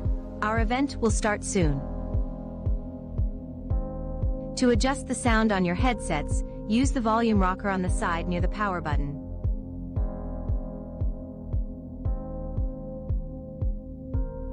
If you are curious about the full U.S. Center schedule, please scan the QR code at the reception desk.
Terrific. Welcome to the U.S. Center, everyone. We're really excited to be here. This event is called the Prepare, Advancing Private Investment in Adaptation. Prepare, of course, is the President's emergency plan for adaptation and resilience. And I'm very pleased to be here as your moderator today. My name is Jay Koh. I'm one of the co-founders and managing directors at the Lightsmith Group, which is a U.S.-based manager of the first private investment fund for adaptation and climate resilience, sometimes known as CRAFT. It gives me great pleasure as a starting point to introduce Heather Evans from the U.S. Department of Commerce. She's a Deputy Assistant Secretary for Manufacturing and comes to us with a long career in U.S. government, serving at the National Institutes of Standards and Technology, analyzing everything from artificial intelligence to nanotechnology. And without further ado, I'll turn it over to Heather. Welcome. Thanks very much, Jay, and good morning. Is it still? No. Yes, it's still morning. Good morning, everyone. So as Jay mentioned, I'm with the Department of Commerce at the International Trade Administration, and I cover a portfolio of different manufacturing sectors. Most relevant for today is the Office of Energy and Environmental Industries. I really want to thank the U.S. Agency for International Development and the U.S. Department of State, which are leading the U.S. government's work on the President's Emergency Plan for Adaptation and Resilience, or PREPARE. And they've convened us here today. So we're here today to address a pressing global challenge. How can we mobilize U.S. public and private resources to scale financing for climate adaptation and resilience, particularly in the most vulnerable countries? As we all know, climate-related disasters are becoming more frequent and severe, impacting lives and livelihoods around the world.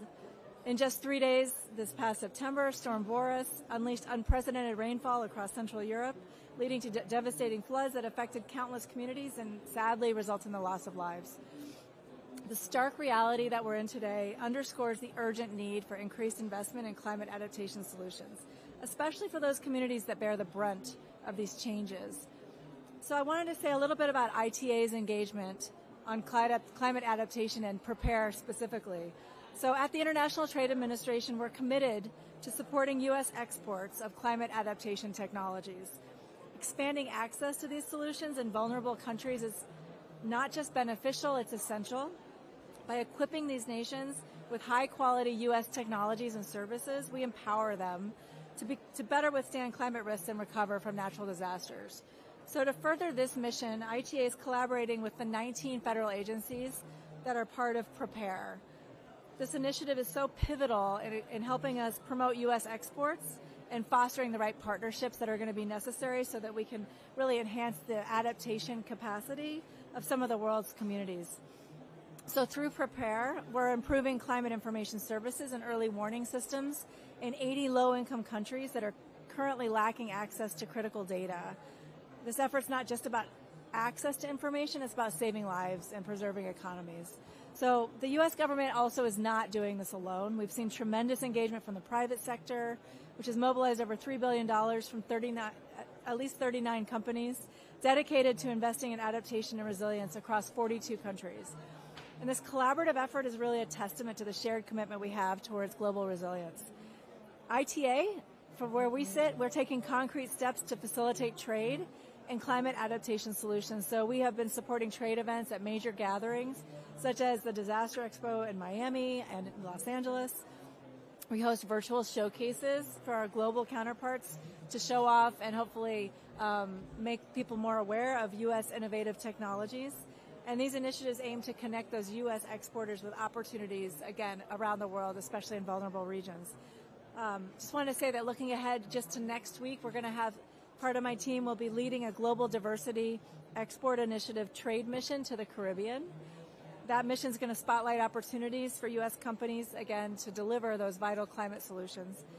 And then just yesterday, I and some of the other people who are here today attended a roundtable organized by the Center for Climate and Energy Solutions, where we talked with various sectors from the banking, insurance, automotive, food and beverage, about the challenges that they're facing in enhancing climate resilience. And we talked about a lot of different topics, including the importance of standards, data analytics, and the complexities of financing. So that's just a set of examples of the ways that ITA is engaged. And again, our success hinges on collaboration with everybody from industry, academia, government, stakeholders across all sectors. And together, we're hoping to gather the right insights, assess risks, and then hopefully take coordinated action to really enhance, especially from the U.S., from the ITA perspective, enhance U.S. competitiveness and climate adaptation.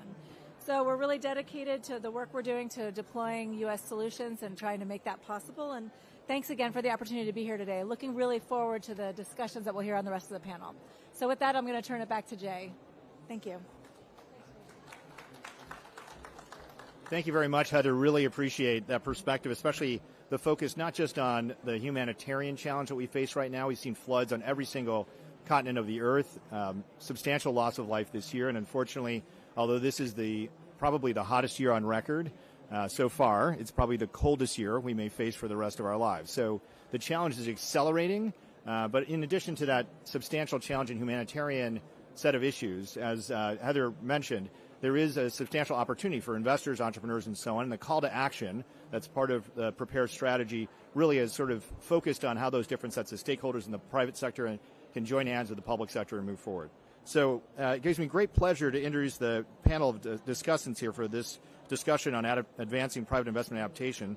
And so I'll introduce each of the speakers and have them join me here on stage, starting with Verena Radulovic, the Vice President for Business Engagement at the Center for Climate and Energy Solutions.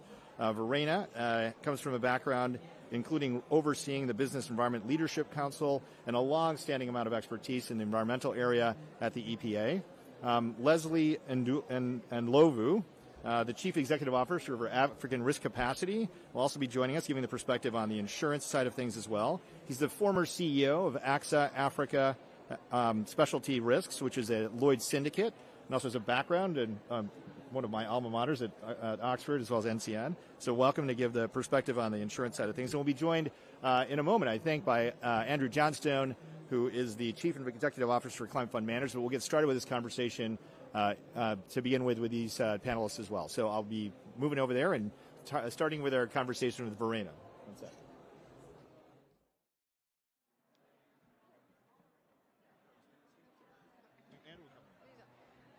So Verena, thank you very much for joining us. We really appreciate the chance to hear about your commitments and about C2ES as a background.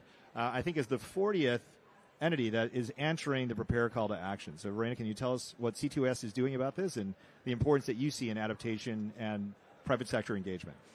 Yeah, thanks so much for having me here today. For those of you that are not as familiar with C2ES, it's the Center for Climate and Energy Solutions in Washington, D.C., and we're a climate policy think tank. And we work with companies as well as multiple other stakeholders and policymakers to try to advance durable, ambitious, and practical climate policy solutions. We have been working with the private sector for a long time. We have a business council that is 43 Fortune 500 companies. They are representing a diverse group of industry sectors. And together they comprise about 13% of the U.S. GDP by spend and about 6% of U.S. emissions. And a lot of them have operations and value chains across the globe. And we've been working with them on resilience for a long time, for about at least over a decade, on understanding how they're approaching climate risk, what they're doing to advance resilience. At the same time, they're looking to build out their decarbonization efforts. So when we think about why did we as an organization support the Prepare call to action? Well, a couple of reasons. One, what we're finding with resilience, we've been working with companies in 4 different ways. The first one is, and I'll talk about that, I think that's helpful to have that feed into kind of why we're here and what we're doing.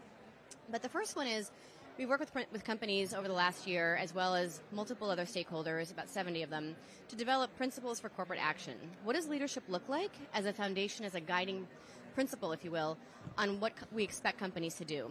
And I'll relay this back to the decarbonization in a moment here. The second one is, how do we learn more, and how do we build out more case studies for companies to be able to understand what good starts to look like? The fourth thing that we're working on is dialogues with companies to bring them together to learn from one another and understand what some of the barriers and opportunities are. And the fourth one, which we'll talk about later, is developing a common framework, a common lexicon for companies to make progress on resilience, very much in the same way that over the last 20 years, we've seen companies make extreme progress on decarbonization and what that has done to unleash investment, policy, and so forth. So with the call to action, the role that we see at C2ES is really bringing companies together from our business council, also engaging the other 39 or so that are participating in, that already have made commitments, and really bringing them together in dialogues to understand what are the key opportunities and barriers, particularly for advancing resilience in emerging economies. That's fantastic, Verena. So what I hear from you is really there's a focus and a prioritization in the corporates that you work with, not just on decarbonization, but also in now enhancing resilience. And some of the networks that you've developed and built to help us with the transition on the decarbonization side can be equally effective at kind of pushing forward these kind of best practices, standards, frameworks, which we'll talk about in a moment, for resilience as well. It's not a choice of either decarbonization or resilience, but it's both and they have to be done at the same time. It's great to hear that. We'll come back to some more specifics in a moment, but it's really pleased to introduce Leslie to give a perspective also on what African Risk Capacity is doing, because what some people say is if it's not insurable, it's not investable. And so critical to providing that kind of risk underwriting, risk transfer capability are mechanisms like the African Risk Capacity. If you can tell us about that and how our ARC is really operating, what it does, and how it's providing additional resilience and the tools from the insurance sector to this important area. Thank you very much, and it's a great pleasure to be with you all this morning. So maybe I'll start from the very beginning and just explain who ARC is and how we work. ARC is a mutual insurance company that was set up by the African Union heads of states in 2014 in response to the increasing frequency and severity of natural disasters on the African continent. At the moment, we are the largest provider of climate insurance on the African continent, working in 39 countries, insuring about 50 million people every single year against the risk of drought, floods, and tropical cyclones.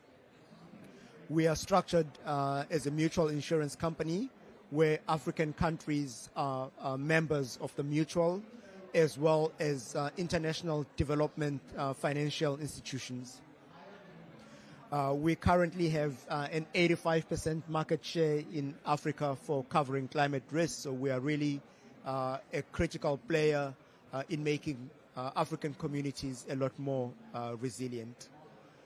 We fulfill three essential functions in the ecosystem.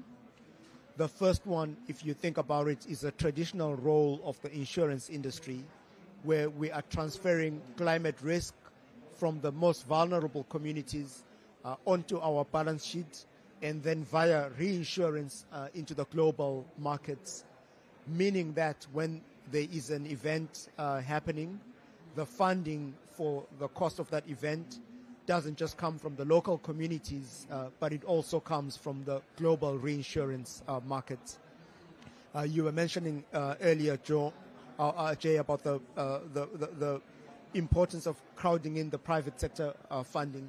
So this underwriting function that we perform is a way of crowding in additional finance for disasters, because it's quite obvious that this cannot be financed by the public sector alone. The second role that we play is on the investment side. The business model of insurance is that you collect the insurance premiums before the event happens, and you have the opportunity to invest those insurance premiums before you have to pay out a claim, if indeed there is a claim. As a result of this, insurance companies are among the largest institutional investors. And for us at ARC, we invest in accordance with the principles for responsible investment, which have been set out by the United Nations. And this enables us to then double down on accelerating the energy transition and the transition away from fossil fuels, so that there is this interconnectedness between what we are doing on the underwriting side and what we do on the investment side. The third role of the insurance industry, and for us, is on the risk management side.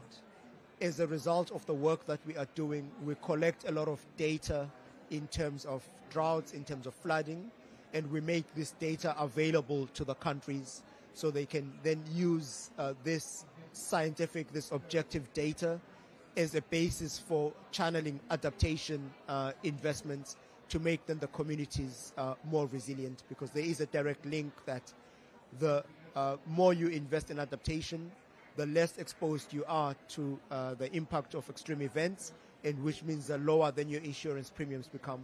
So in so doing, we then complete the virtuous circle in terms of the way we underwrite, the way we invest, and the way we make the data available. Thank you. That's great, Leslie. And what seems clear is the role of the private sector here is multiple parts of the ARC strategy, right? On the one hand, the expertise and capability. I mean, we bring tremendous experience from AXA's Africa Syndicate, for example, and also obviously the tools from the insurance sector of risk underwriting and then risk transfer, but also then risk mitigation, which is part of it. The source of capital, the actual pool of capital that's being created, but also the transfer to the reinsurance sector, and then also the interactions there. So it's not just capital, it's also expertise from the private sector, it's tools from the private sector, it's data from the private sector. So if I can turn back to Verena here for a moment, I'll come back to you, Leslie, as well, on how you think about insurance moving forward. Tell us a little bit more about what C2S is doing in terms of the frameworks and principles that you're able to gather from the corporates that you work with right now. And I think it's one of the possible synergies of the Prepare call to action itself is working with the other 39 companies that have made specific commitments and sort of gathering up the lessons learned from what they're doing and being able to transfer them also to the broader community that's already making progress in decarbonization and now wants to move into climate resilience. So if you could give us more details on the frameworks and principles that you mentioned. Yeah, and I'm also interested in bringing the conversation back to insurance as well in just a moment. Excuse me, I've got a cough drop in. All right, I'm back. So one of the things I think as a frame into the conversation, we have been hearing from a number of stakeholders and we've been seeing it being developed. There's a number of taxonomies and standards that are in guidance that has been developed around resilience, and that's really important. And at the same time, depending on how those are developed and what the fit for purpose is, we are also beginning to see a lot of potential, I wouldn't call it confusion, but there's just a lot happening in the marketplace, and we need additional harmonization and clarity, whether it's for investors or whether it's for on corporate action. I want to take a minute and talk about, I think, what you're referring to, this framework that we're working on. When we think about the lessons from decarbonization, and we look back to the last 20 years of things like the ISO 14064 series or the GHG protocol, we have given thousands and thousands of companies an ability to translate what they're doing on decarbonization and their greenhouse gas emissions into an audience, whether it's policymakers, investors, other companies, so everybody can look at a greenhouse gas inventory report and understand where a company is in their journey on decarbonization and potentially where they are also putting their investments for emissions reductions. This has unleashed a lot of investment, a lot of understanding of where the emissions reductions and best practices occur. How can we develop the same thing for resilience?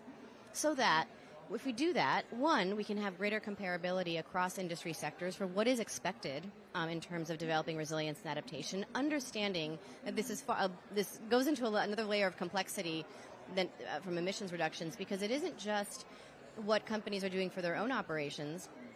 It's what they're doing for their value chains and what happens in the communities in which they operate.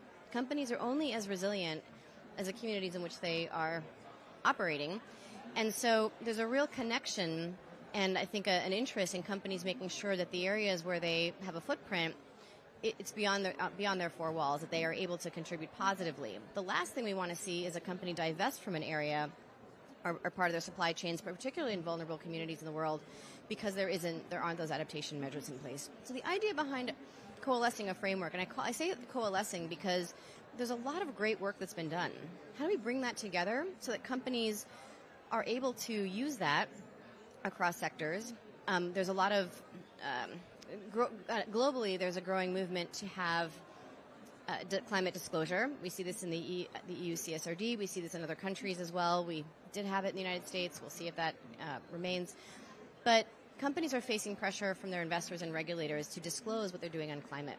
How do we give them the tools to be able to have a forward-looking view on how they're becoming more resilient, and also how they're making investments in solutions and products that can advance resilience? One more thing on the idea of a framework. There's also work being done, and we're working with Resilience First, which is an organization based in the UK that has several hundred members that are of companies that are really focused on organizational resilience.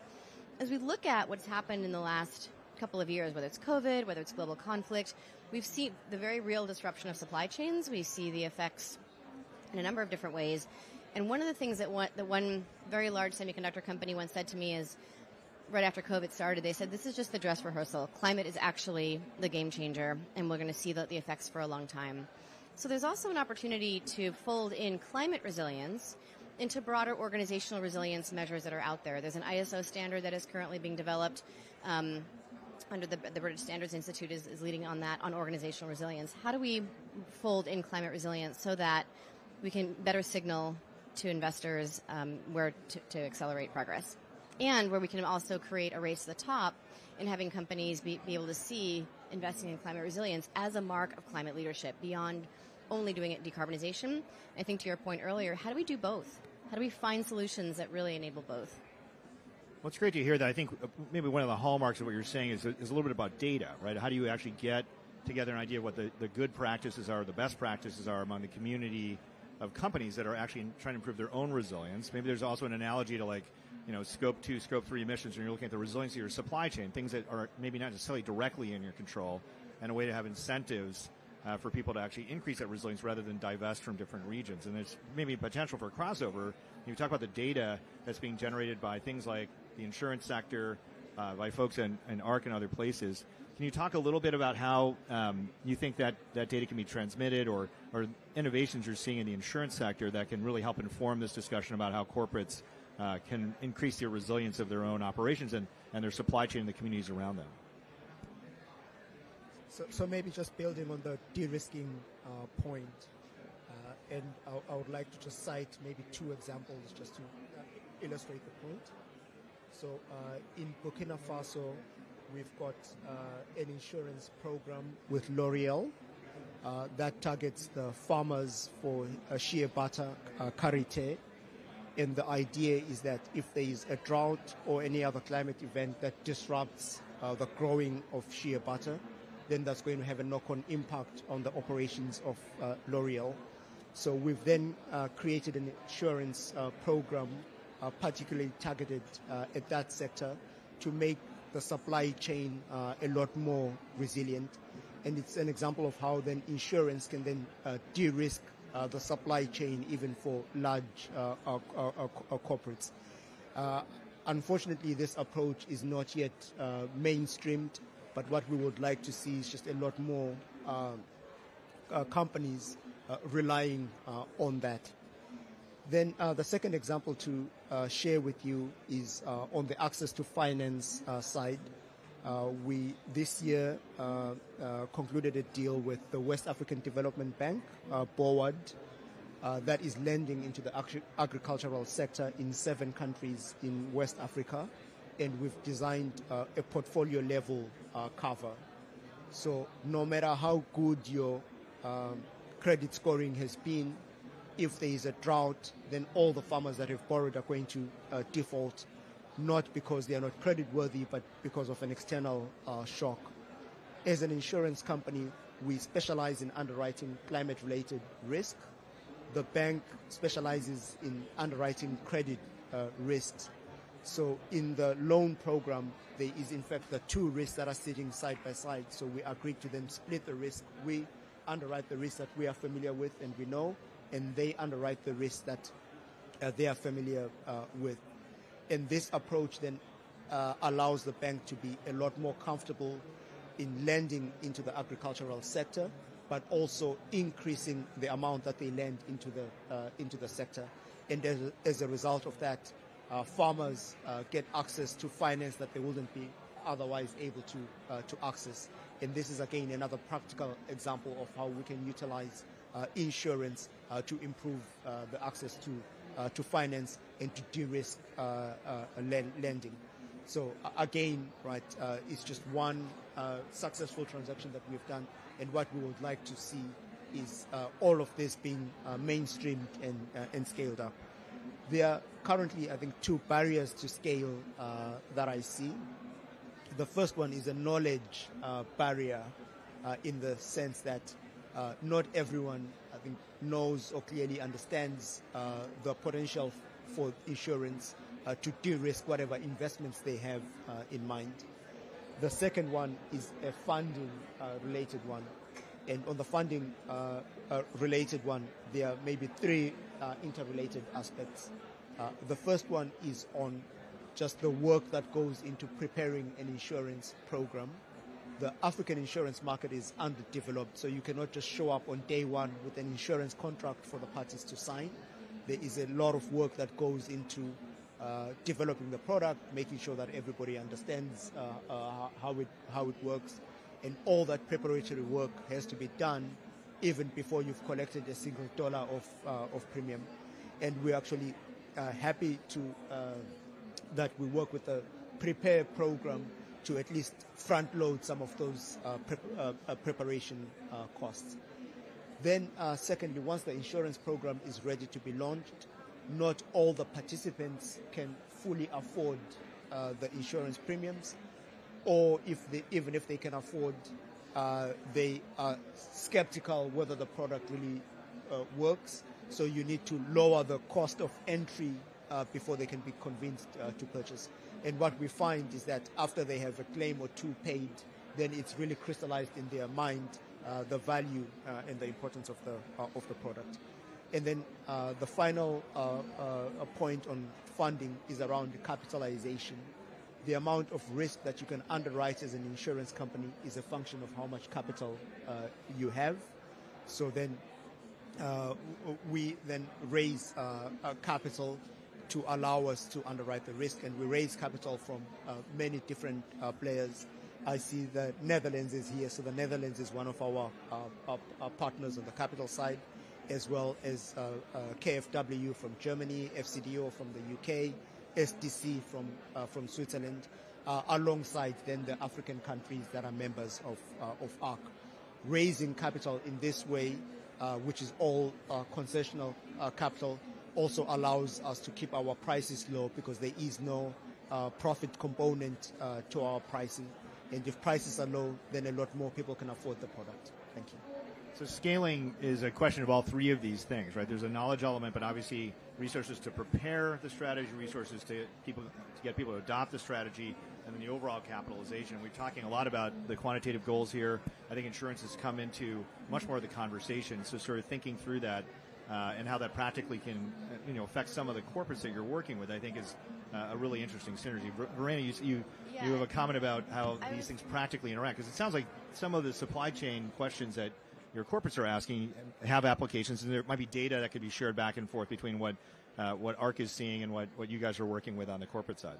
Definitely. I think to Leslie's point and making the connection with what ARC is doing, one of the things that I think is really tricky or that hasn't been really fully determined is what are the right metrics to understand whether a company is resilient to climate change. That's an ongoing and evolving, almost a moving target, because as climate change worsens, and again, as it worsens, even if we were able to go to 1.5, and that's, I think, the thing that people have to hold both in their minds is we're still striving for 1.5, and we live in a world where climate has already been changed. But when we think about what are the metrics of how are you resilient, how are you able to know that you're resilient, I think having insurance products deep in the value chain, particularly in value chains that need them, can be one signal that could help a company understand, all right, if my suppliers have access to tools, financing resources that will enable them to be more resilient, and we know that those are activated, to what extent can companies help make that connection, help support that, or at the very least know about it? And I think barriers, as Leslie mentioned, to knowledge and information, if we can get more awareness about those kinds of solutions out there, that could also be one way for companies to support that effort, and in doing so, they themselves become more resilient as well. I think that's a great point. I mean, at Lightsmith, we focus on companies that have technologies and solutions that support and advance adaptation and climate resilience. What you're talking about here is corporations that are trying to make their own activities more resilient and their own supply chains and their communities resilient at the country level, but then working with companies and working with communities beyond that. The commonality, I think, between all of these things is a question of data, right? We said that several times, metrics and data. What are the real risks? How do you actually measure them? How do you think about progress towards making yourself resilient against those risks? Unfortunately, I think climate change is kind of a first and second derivative problem. In other words, things are changing, and then the rate at which they're changing is also changing. And so maybe one of the principles that corporates should think about is like resilience is not a destination, it's a journey, right? You're going to continue to have to think about the next set of risks. Like, 10 years ago, just after Hurricane Sandy in the United States, the risk that people were focused on was sea level rise and flooding. It wasn't childhood asthma. And now it turns out if you light everything on fire all the time, all around the world, respiratory ailments spikes. And we're going to face that set of challenges that was not as obvious later then as it is now, and we may be surprised by other things along the way. So when you think about these two sets of principles, which are data that could be shared from the insurance sector and mitigate that risk, and then operations on the corporate side that could engage with that, if you had one of your own calls to action with this community, which consists of policymakers, the private sector, nonprofits, a whole range of stakeholders, what are the one or two things that you would call to action for in the corporate sector or in the insurance sector that you think would advance the conversation around adaptation, investment, and resilience of the private sector to the next step? Go ahead, Verena. I think the one thing would be to elevate climate risk as a real business risk. It's no longer something that companies have the luxury to work on or to deal with. And I think it depends. The messenger is really important. I think the financial sector, investors, insurers play a strong role in communicating this, but also companies that are at the forefront of doing this work to be able to encourage their peers, to be able to encourage their, basically showcase for their competitors what they're doing, and to really engage policymakers that this is not sort of a nice to have, but actually if local economies, and then by function, if you scale it up, regional economies will not be resilient, will not be durable if climate risks are not taken seriously, and if resilience is not seen as a forward-looking competitive advantage. So climate risk is business risk. Climate risk is business today risk. And resilience is opportunity. And resilience is opportunity. I think that's great to hear the opportunity narrative, and maybe the quantification of that can be in part done by things like the insurance sector. What would your call to action be, Leslie? So I think building on what has been said, we need to really scale up the solutions. I mentioned in my opening remarks that at ARC we are providing insurance to 50 million Africans per year.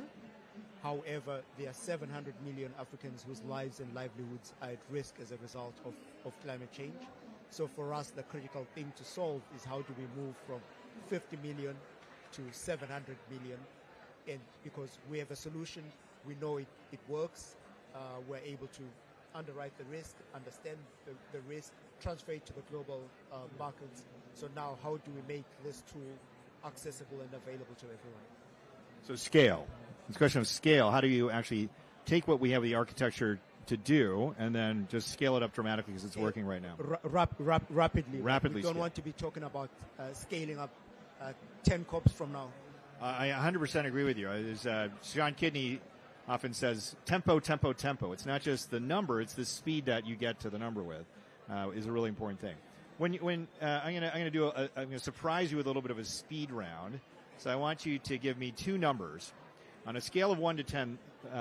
How much awareness do you think there is among the community that you're working with, corporates or the nonprofit sector and engagement, of the importance of resilience and adaptation in their own business operations? How much awareness is there? That's question number one. And question number two, and I'm looking for numbers here. What's the scale? 1 to 10, one being very little awareness and 10 being absolute awareness. And on a scale of 1 to 10 from, not very important to extremely important, how much importance do you think there is for having that awareness? So I think for the community that we work with large corporations, I would say the awareness is maybe an 8 now. Okay. Now, 2 years ago, I would have said it was a 3, but I think we've seen resilience really and adaptation really take center stage in the last couple of years, and that's in part because we have these 1,000-year events that are happening every year, and so you can't ignore multi-billion-dollar impacts. Just a month ago in the United States, we had Hurricane Helene, Hurricane Milton, and it took a detour that nobody expected and really destroyed a mountain community that was once considered a climate haven. So when climate havens are being surprised and are no longer, I think it's a wake-up call. I think in terms of the second question and what are companies doing about it, I put that at like a 2.5 maybe. But again, we might see that change. I think that what we need is, if you think about kind of the evolution of change, it's the awareness, and then, how do you move people along a continuum of behavior change? And so I think we're beginning to see some tipping points, but we have a ways to go. Okay, so from 3 to 8 on awareness, that's fantastic, and 2.5 on action right now, but maybe next year we'll be at 8 on action too. We'll see. We'll see. I think we need probably another 200 or 300 companies really sharing. Engaging. For there to be the prepare to call action should have 240 people answering, or working with C2ES on engagement, and having those kinds of standards and principles that can be then adopted as people have lessons learned. What do you think in the insurance community? Awareness of the need for resilience and adaptation on a scale of 1 to 10, from very little awareness to lots of awareness, and then action in the insurance community or the people that you're working with through insurance or in the country context from ARC's perspective. So I will say within the industry, I think awareness would be 9. Because we see the impact of this directly on our own P&Ls and our own balance sheet, because the insurance industry is paying an increasing number of claims. On the action side, I would go with a 5, which will maybe surprise some people, because in fact we cannot insure ourselves out of the climate crisis, because the only tool that the insurance industry has is just to raise prices. But the higher you raise prices, then the lower the demand for insurance is going to be. I think where insurance can be valuable is within all the data that we have, as you indicated earlier, so that this data can then be used for targeted investments in adaptation. It's quite clear that insurance is not the only solution, but first we have to invest a significant amount just in adaptation to reduce the risk. Otherwise, we will get to a point where the risks are happening so frequently or are so severe that they're uninsurable, and which is the point where we don't want to get to. That's fantastic. So you hear an awareness in the business community of an 8, and awareness in the insurance community of a 9. So people know that, as you said, climate risk is today risk, climate risk is business risk. Action starting at 2.5 or 5, but moving hopefully in the right direction.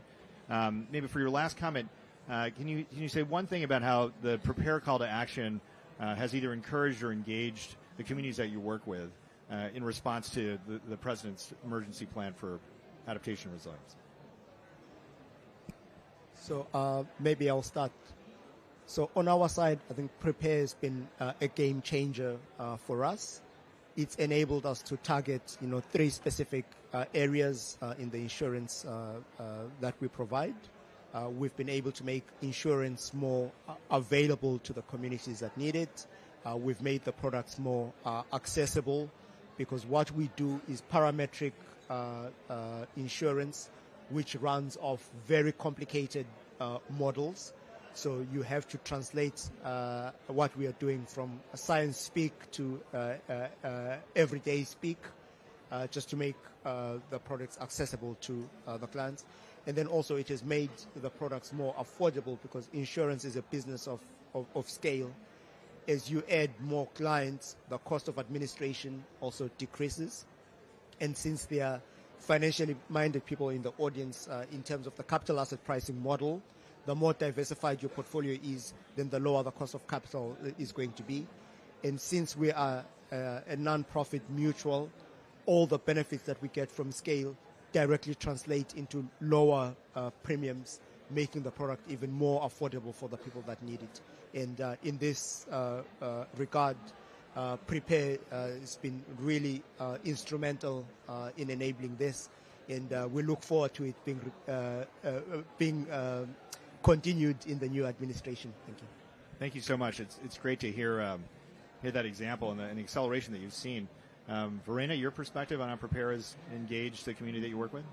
Yeah, I think Prepare has done a terrific job in engaging large companies and to dive into areas of the world where they have deep value chains, where they might have operations, or they might have an interest in making sure that those communities are more resilient. And by being able to elevate those, it really creates more awareness for their competitors to take action as well. I think as we learn, whether it's a mangrove restoration project or whether it's engaging communities on clean energy that can also be resilient, the more we start to see these examples, the more companies can put them in action. There are some areas that we're seeing particular interest from large companies, and that's both in the United States but also in emerging economies, and that's grid resilience. Another big one is heat. We were talking to Michelin, the big tire company. We also were talking to Turner Construction that has operations all over the world. And what do you do when workers are succumbing to extreme heat? So these are companies that are looking for solutions. And the more that we can elevate with case studies what some possibilities may exist, I think the more it can galvanize and create a flywheel of investment. That's fantastic to hear. So this question of how government can engage and encourage the private sector and private sector's response to this, I think, really demonstrates the need for these kinds of collaborations, right, and moving forward. So, we have heard here from some expert panelists, both in the corporate engagement sector and the insurance sector, that awareness is now, at least in the private sector, in a couple of major sectors, an 8 or a 9. Business risk, climate risk is business risk. Climate risk is today risk. There's a need for scale. And these kind of engagements, the open hand of the Prepare strategy to the private sector and encouragement of all these different actors to make practical choices. Can hopefully move that 2.5 or 5 to more like an 8 or 9 or 10. We certainly are going to need it as we go forward. So I wanted to thank my two panelists here for their contributions. Really appreciate the hospitality of the U.S. Center. And I'm going to turn it over to Chris Suri and excuse our panelists here from the panel for some final remarks. Chris is the acting chief climate officer for USAID, and we're very proud to be a partner of them. So I guess we'll stay here for now. And I'll turn it over to Chris for some final remarks. Thank you.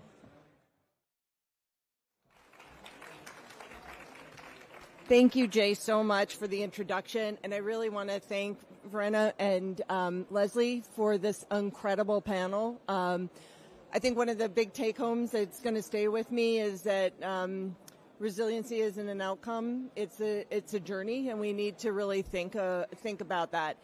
I always like to say your partners make all the difference, and we are so lucky to have Lighthorse, C2ES, and ARC as our partners, as well as the Department of Commerce. So Deputy Assistant Secretary Evans, we appreciate the welcoming remarks and just the tremendous partnership that we've had with the Department of Commerce. So through the Prepare Action Plan, the U.S. government is partnering with more than 150 countries to address the climate-related threats they face. As we've heard from our panelists, we are making real, tangible progress by catalyzing investment and scaling adaptation solutions. And I'm really proud to say that we were able to confirm that the U.S. has provided $3 billion in adaptation financing, meeting President Biden's goal set for us 3 years ago. So, yep, thank you. And we're really excited about the level of private sector commitment and partnership as well to the call to action that Administrator Power launched 2 years ago. And as we heard, we've had our 40th company join us in C2ES, so thank you so much. We've been lucky enough that together these companies have committed over $3 billion to help over 11.5 million people across Africa, the Middle East, and Latin America to adapt to climate change. So thank you very much for that commitment that is being made. And we feel really good about the progress, and we want to see more of us working together to increase that progress. We understand that these companies are investing because they both care about the world and because they are at really the forefront of growing recognition that investing in adaptation makes good business sense. And just to make that case, for every dollar a company invests in adaptation and resilience, we yield about $2 to $15 in financial benefits from avoided losses, and companies that don't invest in resilience can see much higher costs. But one thing we want to say that we really do understand is that adaptation investments, they're riskier. We've gotten used to doing things around clean energy, but as we really heard from the panel today, these are still risky investments. Companies are getting comfortable with it. Farmers who might use these products are still needing to get comfortable with it. And so one of the things that USAID has done with the State Department and the U.S. Development Finance Corporation to really accelerate the pace of private investment and market development is launch the Prepare Adaptation Finance Window. And what the finance window does is provides catalytic capital to remove barriers to investment and bring other donors that share same objectives together to build an investment pipeline and streamline funding decisions. Now, since the window launched last year, we have made awards to 5 enterprises advancing or investing in adaptation solutions, which are really key, such as parametric insurance and water management. And so today, I'm very pleased to share that we are announcing the selection of 2 innovative vehicles to really help accelerate private investment in adaptation that will receive awards under the windows. These awards are to the Gaia Climate Loan Fund and to the Tritios Open Capital Partnership for Adaptation and Nature-Based Solutions in Africa. These will really help us de-risk the investments into adaptation enterprises. And this follows our support for LifeSmith Scale platform, which was previously announced at New York Climate Week. So Jay, thank you again for being such a great partner. USAID looks forward to continue to working with our interagency partners to catalyze and scale private sector investment in adaptation and resilience through PREPARE. And I think, as Jay was alluding to, we feel that these investments are very durable, we're showing them to be such good business sense, that businesses embracing them, that a lot of this work will continue to move forward. So we want to thank everybody who was able to join us here at the center, and really appreciate our great partnership, and I hope you have a great rest of COP. Thank you.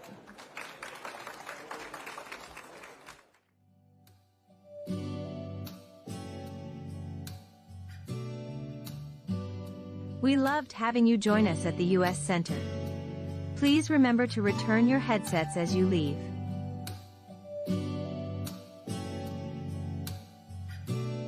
Thank you for coming to the U.S. Center. We are now closed for lunch. Our next event will be at 1:15 p.m.